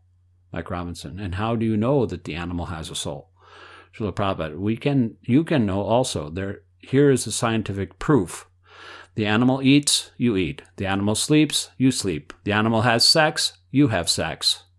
The animal also defends, you also defend. Then, what is the difference between you and the animal? How can you say that you have a soul, but the animal doesn't? Mike Robinson. I can see that completely. But the Christian scriptures say, Srila Prabhupada, don't bring in any scriptures. This is a common sense topic. Try to understand. The animal's sleeping, you're asleep. The animal's eating, you're eating. The animal's sleeping, you're sleeping. The animal's defending, you're defending. The animal's having sex, you're having sex. The animals have children, you have children. They have a living place, you have a living place. The animal's body is cut, there's blood. If your body's cut, there's blood. So, all these similarities are there. Now, why do you deny this one similarity, the presence of the soul? This is not logical. Have you studied logic? In logic, there is something called analogy. Analogy means drawing a conclusion by finding many points of similarity. If there are so many points of similarity between human beings and animals, why deny one similarity? That is not logic. That is not science. Mike Robinson. But if you take that argument and use it the other way, Srila Prabhupada, there is no other way. If you are arguing on the basis of logic, then you are not If you're not arguing on the basis of logic, then you are not rational. Mike Robinson. Yes, okay. But let's start from another hypothesis. Suppose we assume that a human being has no soul. Srila Prabhupada. Then you must explain the difference between a living body and a dead body. I have already explained this at the beginnings. As soon as the living force, the soul, is gone from the body, even the most beautiful body has no value. If no one cares for it, it's thrown away. But now, if I touch your hair, there will be a fight. That is the distinction between a living body and a dead body. If in a living body, the soul is there, and in a dead body, the soul is not there. As soon as the soul leaves the body has no value. It is useless. This is very simple to understand, but even the biggest so-called scientists and philosophers are too dull-headed to understand it. Modern society is in a very abominable condition. There is no man with a real brain. Mike Robinson, are you referring to all the scientists who fail to understand the spiritual dimension of life? Srila Prabhupada, yes. Real science means full knowledge of everything, material and spiritual. Mike Robinson, but you were a chemist in secular life, were you not? Srila Prabhupada, yes, I was a chemist in my earlier life, but it doesn't require any great intelligence to become a chemist. Any common sense man can do it. Mike Robinson, but presumably you think that material science is also important because even if today's scientists are dull-headed, Srila Prabhupada, material science is important just so far. It is not all important. Mike Robinson, I see. Can I come back to a question I had before? When we were differing a few minutes ago, you were saying, quote, don't bring the scripture in, just use common sense, end quote. But what part do the scriptures play in your religion? How important are they? Srila Prabhupada, our religion is a science. When we say that a child grows into a boy, it is science. It's not religion. Every child grows into a boy. What is the question of religion? Every man dies. What is the question of religion? And when a man dies, the body becomes useless. What is the question of religion? It's a science. Whether you're Christian or Hindu or Muslim, when you die, your body becomes useless. This is science. When your relative dies, you cannot say, quote, we are Christian. We believe he has not died, end quote. No, he has died. Whether you are Christian or Hindu or Muslim, he has died. So when we speak on the basis of this basis, that the body is important only as long as the soul is within the body. When the soul is not there, it is useless. This science is applicable to everyone, and we are trying to educate people on this basis. Mike Robinson. But if I understand you correctly, you seem to be educating people on a purely scientific basis. Where does religion come into it at all? Srila Prabhupada. Religion also means science. People have wrongly taken religion to mean faith, quote, I believe, end quote, to a devotee. Look up the word religion in the dictionary. Disciple. Under religion, the dictionary says, quote, recognition of superhuman control or power, and especially of a personal God entitled to obedience and affecting such recognition with the proper mental attitude, end quote. Srila Prabhupada, yes, religion means learning how to obey the supreme controller. So, you may be Christian, I may be Hindu, it doesn't matter. We both accept that there is a supreme controller. Everyone has to accept that. That is real religion. Not this, quote, we believe animals have no soul, end quote. That is not religion. That is most unscientific. Religion means scientific understanding of the supreme controller, to understand the supreme controller and obey him. That's all. In this state, the good citizen is he who understands the government and obeys the laws of the government. And the bad citizen is the one who doesn't care for the government. So, if you become a bad citizen by ignoring God's government, then you are irreligious. And if you're a good citizen, then you are religious. Mike Robinson, I see. Can you tell me what you believe to be the meaning of life? Why do we exist in the first place? Srila Prabhupada. The meaning of life is to enjoy. But now you are on a false platform of life, and therefore you are suffering instead of enjoying. Everywhere we see the struggle for existence. Everyone is struggling. But what is their enjoyment in the end? They are simply suffering and dying. Therefore, although life means enjoyment at the present moment, your life is not enjoyment. But if you come to the real spiritual platform of life, then you can enjoy. Mike Robinson. Can you explain to me Finally, some of the stages you go through in spiritual life. What are the spiritual stages of a new devotee of Krishna? Srila Prabhupada, the first stages is that you are inquisitive. Quote, so, you say, what is this Krishna conscious movement? Let me study it, end quote. That is called Shraddha, or faith. That is the beginning. Then, if you're serious, you mix with those who are cultivating this knowledge. You try to understand how they are feeling, then you'll feel, quote, why not become one of them, end quote. And when you become one of them, then all your misgivings soon go away. You become more faithful and you get a real taste for Krishna consciousness. Why aren't these boys going to see the cinema? Why don't they eat meat or go to the nightclub? Because their taste has changed. They hate all these things now. In this way, you make progress. First faith, then association with devotees, then removal of all misgivings, then firm faith, then taste, then God realization, and then love of God, the perfection. That is first-class religion, not some ritualistic ceremony of, quote, I believe, you believe, end quote. That is not religion. That is cheating. Real religion means to develop your love of God. That is the perfection of religion. Mike Robinson, thank you very much for talking with me. It's been a pleasure talking to you. Srila Prabhupada, Hare Krishna. Truth and Beauty.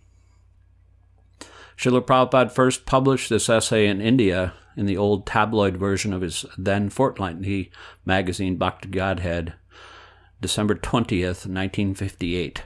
It contains the unforgettable story of, quote, liquid beauty, end quote, in which Srila Prabhupada dramatically exposes the underlying principle of human sexuality. This illuminating exposition on the nature of truth and beauty is timeless and startlingly relevant for those in search of the, quote, inner self, end quote. There may sometimes be arguments about whether, quote, truth, end quote, and, quote, beauty, end quote, are compatible terms. One would willingly agree to express the truth, one may say, but since truth is not always beautiful, indeed, it is rather frequently startling and unpleasant. How is one to express truth and beauty at the same time? In reply, we may inform all concerned that, quote, truth and, quote, beauty, end quote, are compatible terms.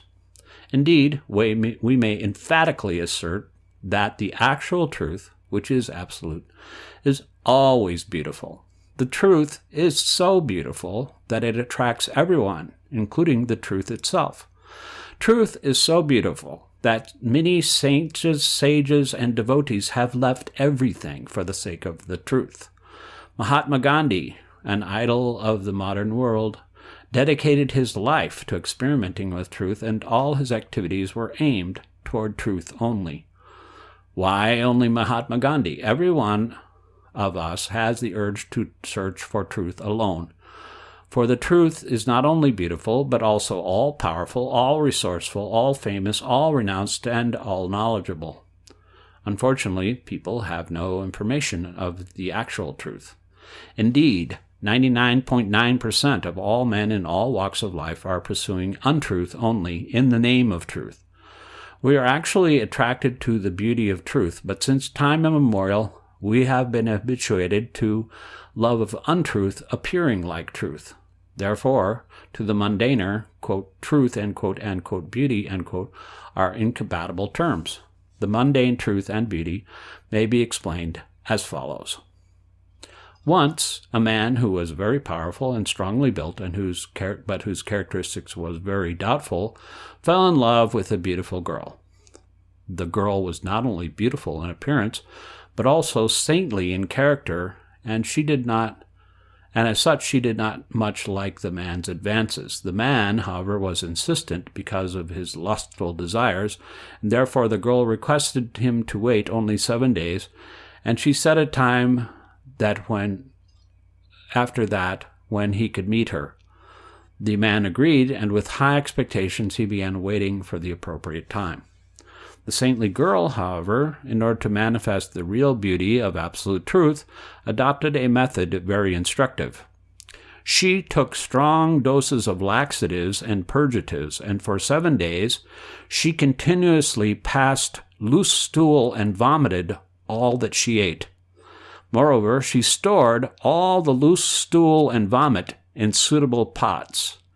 As a result of the purgatives, the so-called beautiful girl became lean and thin like a skeleton. Her complexion turned blackish, and her beautiful eyes sank into the sockets of her skull. At the appointed hour, she waited anxiously to receive the eager man. The man appeared on the scene, very well dressed and well behaved, and asked the ugly girl he found waiting there about the beautiful girl he was to meet. The man could not recognize the girl he saw as the same beautiful girl for whom he was asking. Indeed, although she repeatedly asserted her identity because of her pitiable condition, he was unable to recognize her. At last, the girl told the powerful man that she had separated the ingredients of her beauty and stored them in pots. She also told him that he could enjoy these juices of beauty. When the mundane poetic man asked to see these juices of beauty, he was directed to the store of loose stool and liquid vomit, which were emanating an unbearably bad smell. Thus, the whole story of the liquid beauty was disclosed to him. Finally, by the grace of the saintly girl, this man of low character was able to distinguish between the shadow and the substance, and thus he came to his senses. This man's position was similar to the position of every one of us who is attracted by false material beauty. The girl mentioned above had a beautifully developed material body in accordance with the desires of her mind, but in fact she was apart from that temporary material body and mind. She was, in fact, a spiritual spark, and so also was the lover who was attracted by her false skin. Mundane intellectuals and ascetics, however, are deluded by the outward beauty and attraction of the relative truth and are unaware of the spiritual spark, which is both truth and beauty at the same time.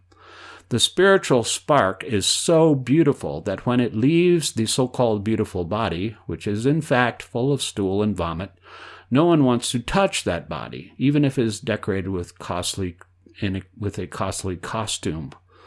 We are all pursuing a false relative truth which is incompatible with real beauty.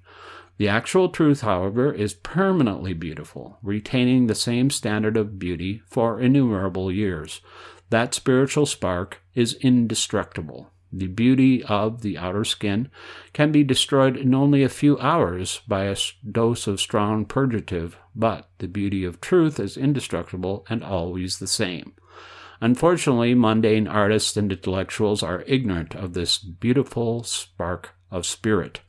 They are also ignorant of the whole fire, which is the source of these spiritual sparks, and they are ignorant of the relationships between the sparks and the fire, which take the form of transcendental pastimes. When those pastimes are displayed here by the grace of the Almighty, foolish people who cannot see beyond their senses confuse those pastimes of truth and beauty with the manifestations of loose stool and vomit described above. Thus, in despair, they ask how truth and beauty can be accommodated at the same time. Mundaners do not know that the whole spiritual identity is the beautiful person who attracts everything. They are unaware that he is the prime substance, the prime source, and fountainhead of everything that be. The infinitesimal spiritual sparks, being parts and parcels of that spirit whole, are qualitatively the same in beauty and eternity. The only difference is that the whole is eternally the whole, and the parts are eternally the parts. Both of them, however, are the ultimate truth, ultimate beauty, ultimate knowledge, ultimate energy, ultimate renunciation, and ultimate opulence.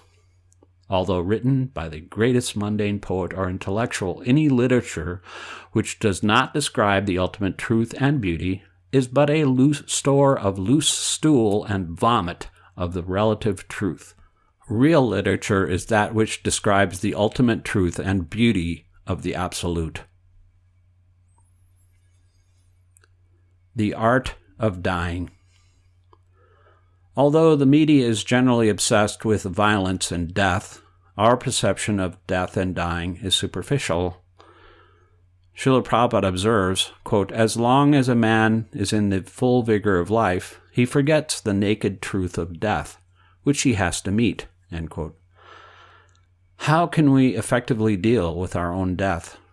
In this essay, which first appeared in the old tabloid Back to Godhead, April 20th, 1960, Srila Prabhupada explains how the ancient teachings of Srimad Bhagavatam provide a practical answer.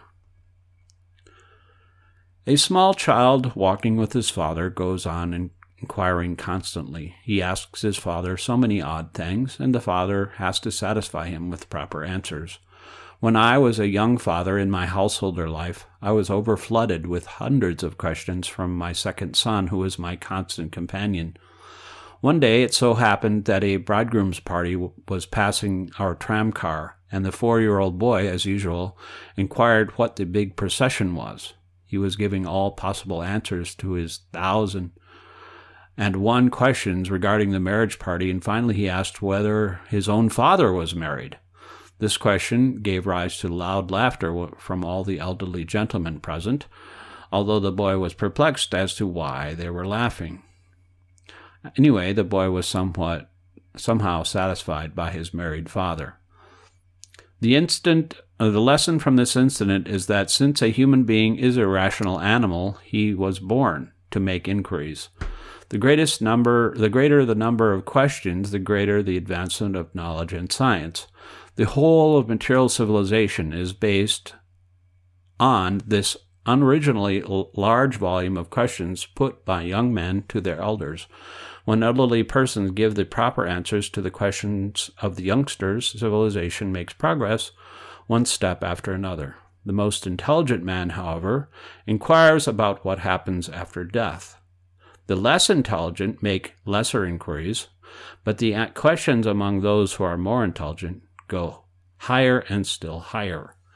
Among the most intelligent of men was Maharaj Parikshit, the great king of the entire world, who was accidentally cursed by a Brahmana who met to meet death from the bite of a serpent within 7 days. The Brahmana who cursed him was only a boy, yet he was very powerful, and because he did not know the importance of the great king, the boy foolishly cursed him to meet death within 7 days. This was later lamented by the boy's father, whom the king had offended. When the king was informed of the unfortunate curse, he at once left his palatial home and went to the bank of the Ganges, which was near his capital, and to prepare for his impending death. Because he was a great king, almost all the great sages and learned scholars assembled at the place where the king was fasting prior to leaving his mortal body. At last, Shukadeva Goswami, the youngest contemporary saint, also arrived there, and he was unanimously accepted to preside at the meeting, although his great father was also present. The king respectfully offered Shukadeva Goswami the principal seat of esteem and asked him relevant questions regarding his passing from the mortal world, which was to take place on the 7th day thenceforward. The great king, as a worthy descendant of the Pandavas, who were all great devotees, placed the following relevant inquiries before the great sage Shukadeva. Quote, "My dear sir, you are the greatest of the great transcendentalists, and therefore I submissively beg to ask you about my duties at this moment. I am just on the verge of my death. Therefore, what should I do at this critical hour? Please tell me, my lord, what should I hear? What should I worship? Or whom should I remember now? A great sage like you does not stay at the home of a householder more than necessary, and therefore it is my good fortune that you have kindly come here at the time of my death. Please, therefore, give me your directions at this critical hour." End quote. The great sage, having thus been pleasingly requested by the king, answered his questions authoritatively, for the sage was a great transcendental scholar and was also well equipped with godly qualities, but since he was the worthy son of Badarayan or Vyasadeva, the original compiler of the Vedic literature. Shukadeva Goswami said, quote, "My dear king, your inquiry is very much relevant, and it is also beneficial for all people of all times. Such inquiries, which are the highest of all, are relevant because they are confirmed by the teachings of the Vedanta Darshan, the conclusion of the Vedic knowledge, and are Atmavit Samata, in other words, liberated souls who have full knowledge of their spiritual identity, put forward such relevant inquiries in order to elucidate further information about the transcendence." End quote. The Srimad Bhagavatam is the natural commentary upon the great Vedanta or Shadirak Sutras, which were compiled by Srila Vyasadeva. The Vedanta Sutras are the topmost Vedic literature, and they contain the nucleus of basic ingredients about the transcendental subject of spiritual knowledge. Yet, although Srila Vyasadeva compiled this great treatise, his mind was not satisfied. Then he happened to meet Sri Narada, his spiritual master, who advised him to describe the identity of the personality of Godhead. Upon receiving this advice, Vyasadeva meditated on the principle of Bhakti Yoga, which showed him distinctly what the absolute and what is relativity, or Maya. Having achieved perfect realization of these facts, he compiled the great narration of the Srimad Bhagavatam, or Beautiful Bhagavatam, which begins with actual historical facts concerning the life of Maharaj Parikshit. The Vedanta Sutra begins with the key inquiry about the transcendence. Atato Brahma Jignasa, quote, "Now one should inquire about Brahman, or the transcendence." End quote.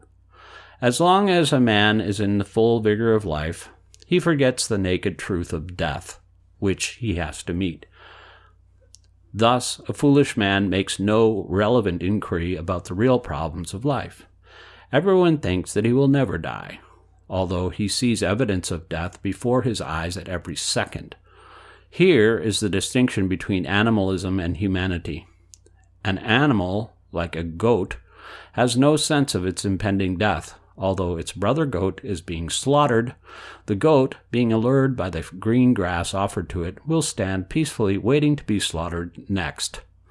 On the other hand, if a human being sees his fellow man being killed by an enemy, he either fights to save his brother or leaves, if possible, to save his own life. That is the difference between a man and a goat. An intelligent man knows that death is born along with his own birth. He knows that he is dying at every second and that the final touch will be given as soon as his term of life is finished. He therefore prepares himself for the next life or for liberation from disease of repeated birth and death. The foolish man, however, does not know that this human form of life is obtained after a series of births and deaths imposed in the past by the laws of nature. He does not know that a living entity is an eternal being who has no birth and death. Birth, death, old age, and disease are external impositions on a living entity and are due to his contact with material nature and due to his forgetfulness of his eternal godly nature and qualitative oneness with the absolute whole. Human life provides the opportunity to know this eternal fact or truth. Thus, the very beginning of the Vedanta Sutra advises that because we have this valuable form of human life, it is our duty now to inquire, what is Brahman, the absolute truth? A man who is not intelligent enough does not inquire about this transcendental life. Instead, he inquires about many irrelevant matters which do not concern his eternal existence. From the very beginning of his life, he inquires from his father, mother, teachers, professors, books, and so many other sources, but he does not have the right type of information about his real life. As mentioned before, Parikshit Maharaj was given warning notice that he would meet death within 7 days, and he at once left his palace to prepare himself for the next stage. The king had at least 7 days at his disposal in which to prepare for death. But as far as we are concerned, although At least we know that our death is sure. We have no information of the date fixed for the occurrence. I do not know whether I am going to meet death at the next moment. Even such a great man as Mahatma Gandhi could not calculate that he was going to meet death in the next 5 minutes, nor could his great associates guess his impending death. Nonetheless, all such gentlemen present themselves as great leaders of the people. It is ignorance of death and life that distinguishes an animal from a man. A man, in the real sense of the term, inquires about himself and what he is. Wherefrom has he come into this life, and where is he going after death? Why is he put under the troubles of threefold miseries, although he does not want them? Beginning from one's childhood, one goes on inquiring about so many things in his life, but he never inquires about the real essence of life. This is animalism. There is no difference between a man and an animal as far as the four principles of animal life are concerned, for every living being exists by eating, sleeping, fearing, and mating. But only the human life is meant for relevant inquiries into the facts about eternal life and the transcendence. Human life is therefore meant for research into eternal life, and the Vedanta Sutra advises one to conduct this research now or never. If one fails to inquire now into these relevant matters about life, one is sure to go back again to the animal kingdom by the laws of nature. Therefore, even if a foolish man appears advanced in material science, that is, in eating, sleeping, fearing, and mating, and so on, he cannot get free from the cruel hands of death by the laws of nature. The laws of nature work under three modes: goodness, passion, and ignorance. Those who live under the conditions of goodness are promoted to higher spiritual statuses of life, and those who live under conditions of passion remain stationed in the same place in the material world where they are now. But those who live under the conditions of ignorance are sure to be degraded to the lower species. The modern setup of human civilization is a risky one because it offers no education about relevant inquiries into the essential principles of life. Like animals, people do not know that they are going to be slaughtered by the laws of nature. They are satisfied with a bunch of green grass or a so-called jolly life, like the waiting goat in a slaughterhouse. Considering such a condition of human life, we are just trying to make a humble attempt to save the human being by the message of back to Godhead. This method is not fictitious. If there is all to be an era of reality, this message of back to Godhead is the beginning of that era. According to Sri Shukadev Goswami, the real fact is that a Grihamedi, or a person who has tied himself like a goat meant for slaughter, in the business of family, society, community, nation, or humanity at large, in regard to the problems and necessities of animal life, namely eating, sleeping, fearing, and mating, and who has no knowledge of the transcendence, is no better than an animal. He may have inquired about physical, political, economic, cultural, educational, and similar other matters of temporary material concern, but if he has not inquired about the principles of transcendental life, he should be regarded as a blind man driven ahead by uncontrolled senses and is about to fall into a ditch. That is the description of the Grihamedi. The opposite of the Grihamedi, however, is the Grahastha. The Grahastha ashram, or the shelter of spiritual family life, is as good as the life of a sannyasi, a member of the renounced order. Regardless of whether one is a householder or a renunciate, the important point is that of relevant inquiries. A sannyasi is bogus if not interested in relevant inquiries, and a grahastha or householder is bona fide if he is inclined to put forward such inquiries.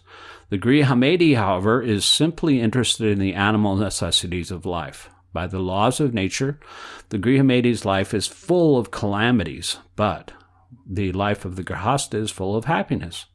But in the modern human civilization, the Grihamedis are posing as the grahasthas. We should therefore know who is what. A Grihamedi's life is full of vices, because he does not know how to live a family life. He does not know that beyond his control is a power who supervises and controls his activities, and he has no conception of his future life. The Grihamedi is blind to his future and has no aptitude for making relevant inquiries. His only qualification is that he is bound by the shackles of attachment to the false things he has contacted in his temporary existence. At night, such Grihamedis waste their valuable time by sleeping and satisfying their different varieties of sexual urges by visiting cinema shows and attending clubs and gambling houses, where women and liquor are indulged in lavishly, and during the day they waste their valuable life in accumulating money, or, if they have sufficient money to spend, by adjusting the comforts of their family members. Their standard of living and their personal needs increase as their increase in monetary income. Thus, there is no limit to their expenses, and they are never satisfied. Consequently, there is unlimited competition in the field of economic development, and therefore there is no peace in any society of the human world. Everyone is perplexed by the same questions about earning and spending, but ultimately one must depend on the mercy of Mother Nature. When there is scarcity in production or are disturbances caused by providence, the poor plan-making politicians blame it on cruel nature, but carefully avoid studying how and by whom the laws of nature are controlled. The Bhagavad Gita, however, explains that the laws of nature are controlled by the absolute personality of Godhead. God alone is the controller of nature and the natural laws.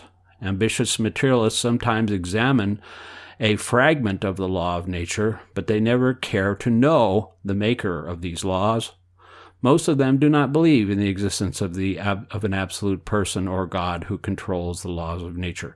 Rather, they simply concern themselves with the principles by which different elements interact, but they make no reference to the ultimate direction which makes such interactions possible. They have no relevant questions or answers in this regard. The second of the Vedanta Sutras, however, answers the essential question about Brahman by asserting that the Supreme Brahman, the Supreme Transcendence, is he from whom everything is generated. Ultimately, he is the Supreme Person. Not only is the foolish Grihamedi ignorant of the temporary nature of the particular type of body he has obtained, but he is also blind to the actual nature of what is happening before him in the daily affairs of his life. He may see his father die, his mother die, a relative or neighbor die, but he does not make the relevant inquiries about whether or not the other existing members of his family will die. Sometimes he thinks and knows that all the members of his family will die today or tomorrow, and that he will also die. He may also know that the whole family show, or for that matter, the whole show of community, nation, society, and all such things, is but a temporary bubble in the air, having no permanent value. Yet he is mad after such temporary arrangements and does not concern himself with any relevant inquiries.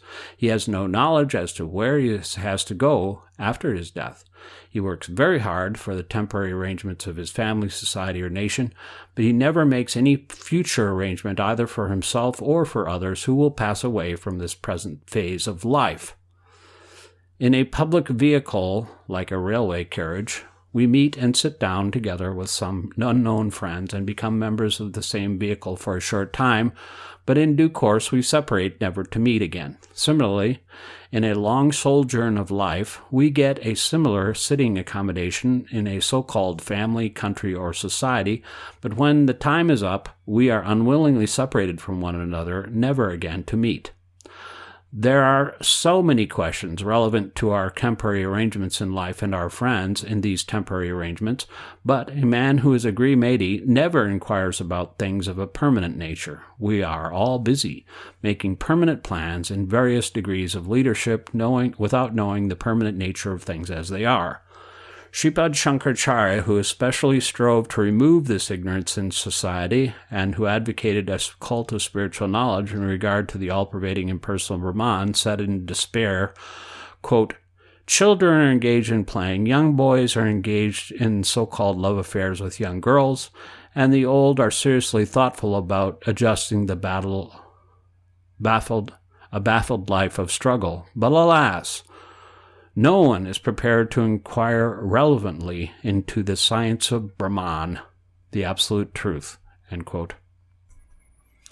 Shukadeva Goswami, who was asked for direction by Maharaj Parikshit, responded to the king's relevant inquiries by advising him as follows: "Tasmad bharatasam sarvatma bhagavan ishvaro hari, shrotavya kirtitavyascha, smartavyas kechetabayam." Quote, "O descendant of Bharat, it is the duty of mortal men to inquire about, hear about, glorify, and meditate upon the personality of Godhead, who is the most attractive person because of his fullness and opulence. He is called Hari because he alone can undo the conditional existence of a living being. If we at all want to be freed from conditional existence, we must make relevant inquiries about the absolute truth, so that he may be pleased to bestow upon us perfect freedom in life." End quote. Srimad Bhagavatam 2.1.5. Sri Shukadeva Goswami has particularly used 4 words in regard to the absolute personality of Godhead. These words distinguish the absolute person, or Param Brahman, from other persons who are qualitatively one with him. The absolute personality of Godhead is addressed as Sarvatma, or all-pervading, because no one is aloof from him, and although not everyone has this realization. The personality of Godhead, by his plenary representation, resides in everyone's heart as Paramatma, the Supersoul, along with each individual soul. Therefore, every individual soul has an intimate relationship with him. Forgetfulness of this eternally existing intimate relationship with him is the cause of conditioned life since time immemorial. But because he is Bhagavan, or the Supreme Personality, he can at once reciprocate the responsive call of a devotee. Moreover, because he is the perfect person, his beauty, opulence, fame, strength, knowledge, and renunciation are all unlimited sources of transcendental bliss for the individual soul. The individual soul becomes attracted by all these different opulences when they are imperfectly represented by other conditioned souls, but the individual soul is not satisfied by such imperfect representations, and therefore he perpetually seeks the perfect one. The personality of Godhead's beauty has no comparison, nor do his knowledge and renunciation. But above all, he is Ishvara, or the Supreme Controller.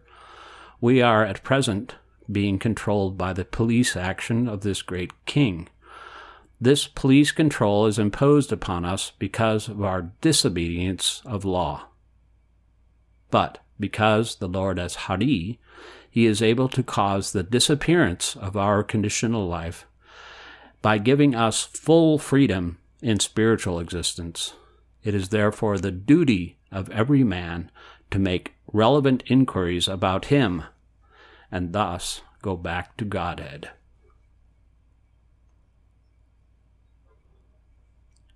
Soul Research.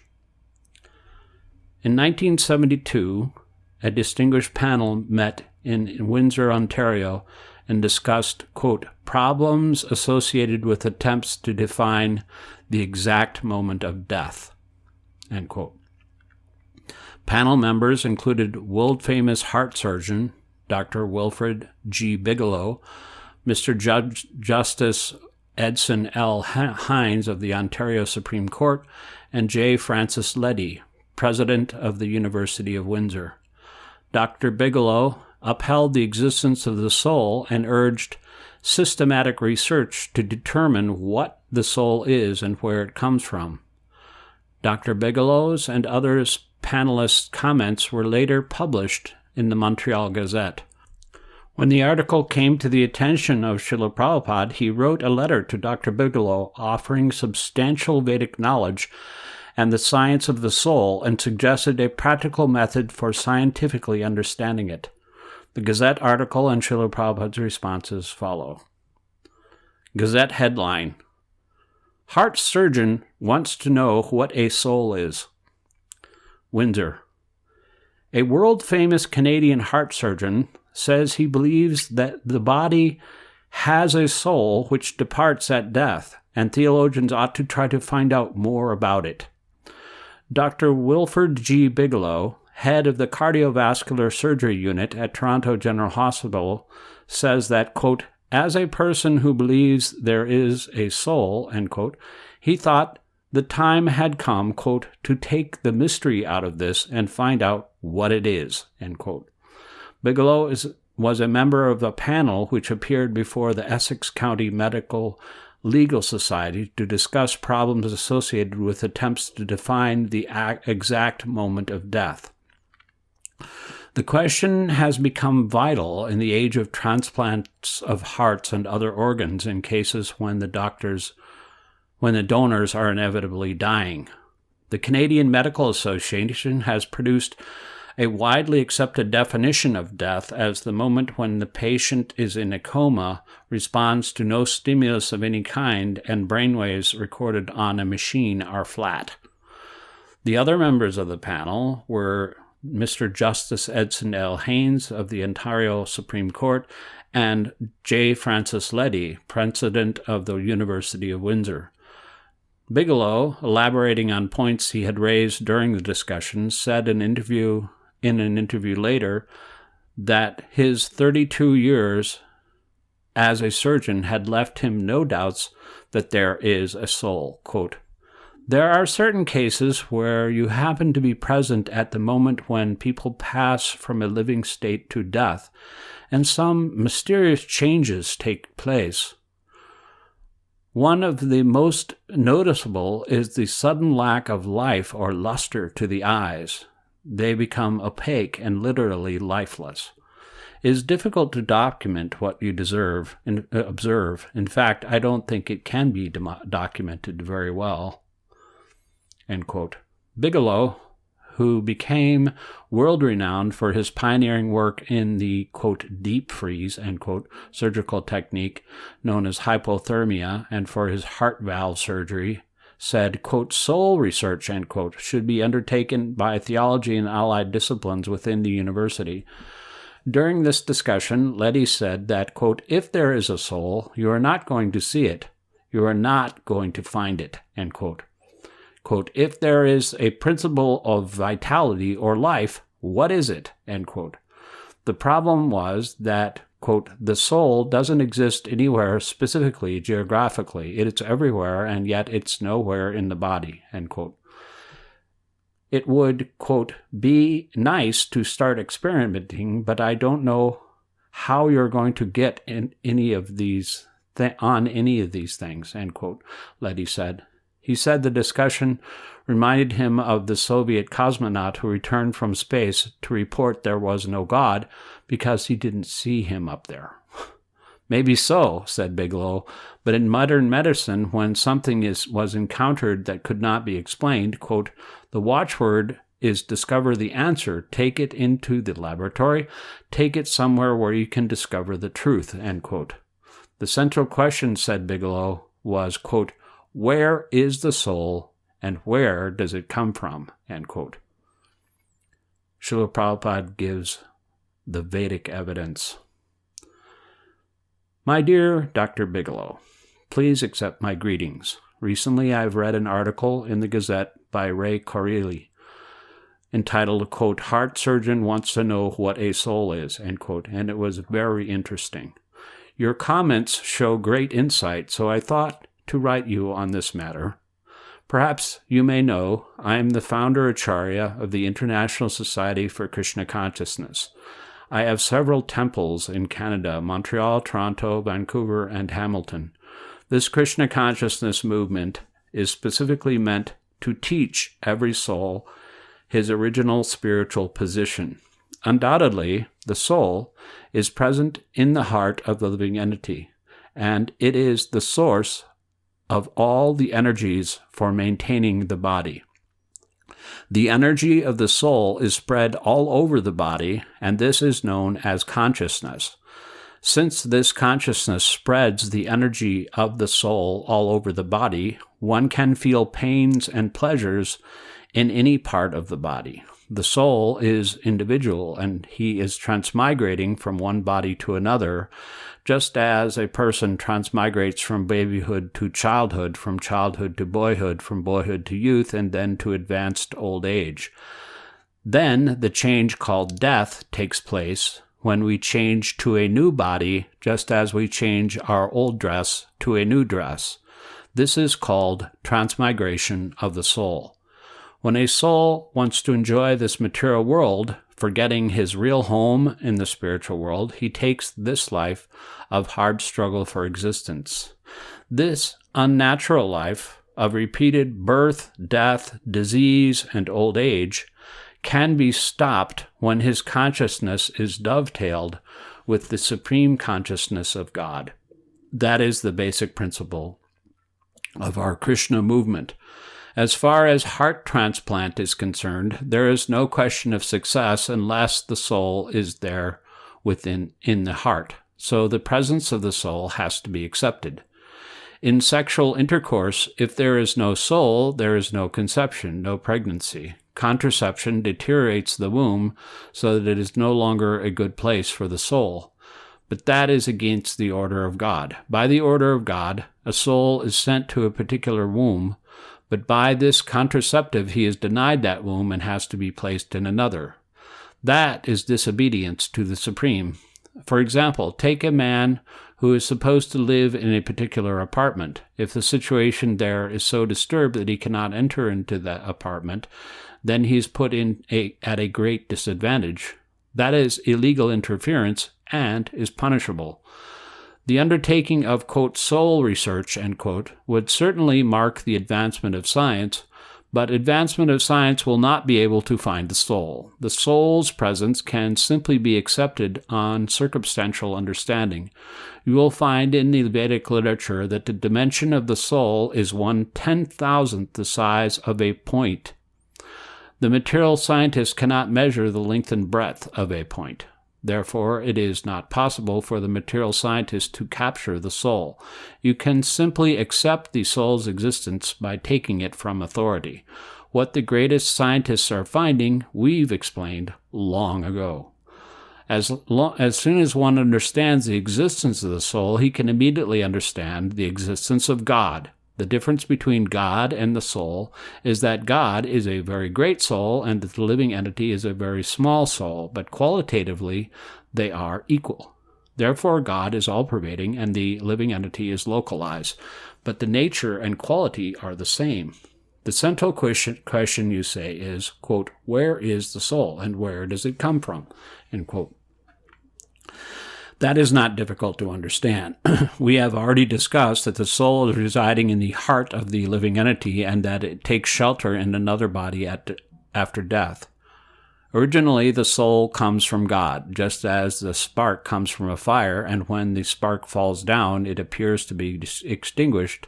The spark of soul originally comes from the spiritual world to the material world. In the material world, he falls down into 3 different conditions, which are called the modes of nature. When a spark of fire falls on dry grass, the fiery quality continues. When the spark falls on the ground, it cannot display its fiery manifestation unless the ground is suitably situated. And when the spark falls on water, it becomes extinguished. As such, we find 3 kinds of living conditions. One living entity is completely forgetful of his spiritual nature, another is almost forgetful but still has an instinct of spiritual nature, and another is completely in search of spiritual perfection. There is a bona fide method for the attainment of spiritual perfection by the spiritual spark of soul, and if he is properly guided, then he is very easily sent back home, back to Godhead, wherefrom he originally fell. It will be a great contribution to human society if this authorized information from the Vedic literature is presented to the modern world on the basis of modern scientific understanding. The fact is already there. It simply has to be presented for modern understanding. Yours sincerely, A.C. Bhaktivedanta Swami.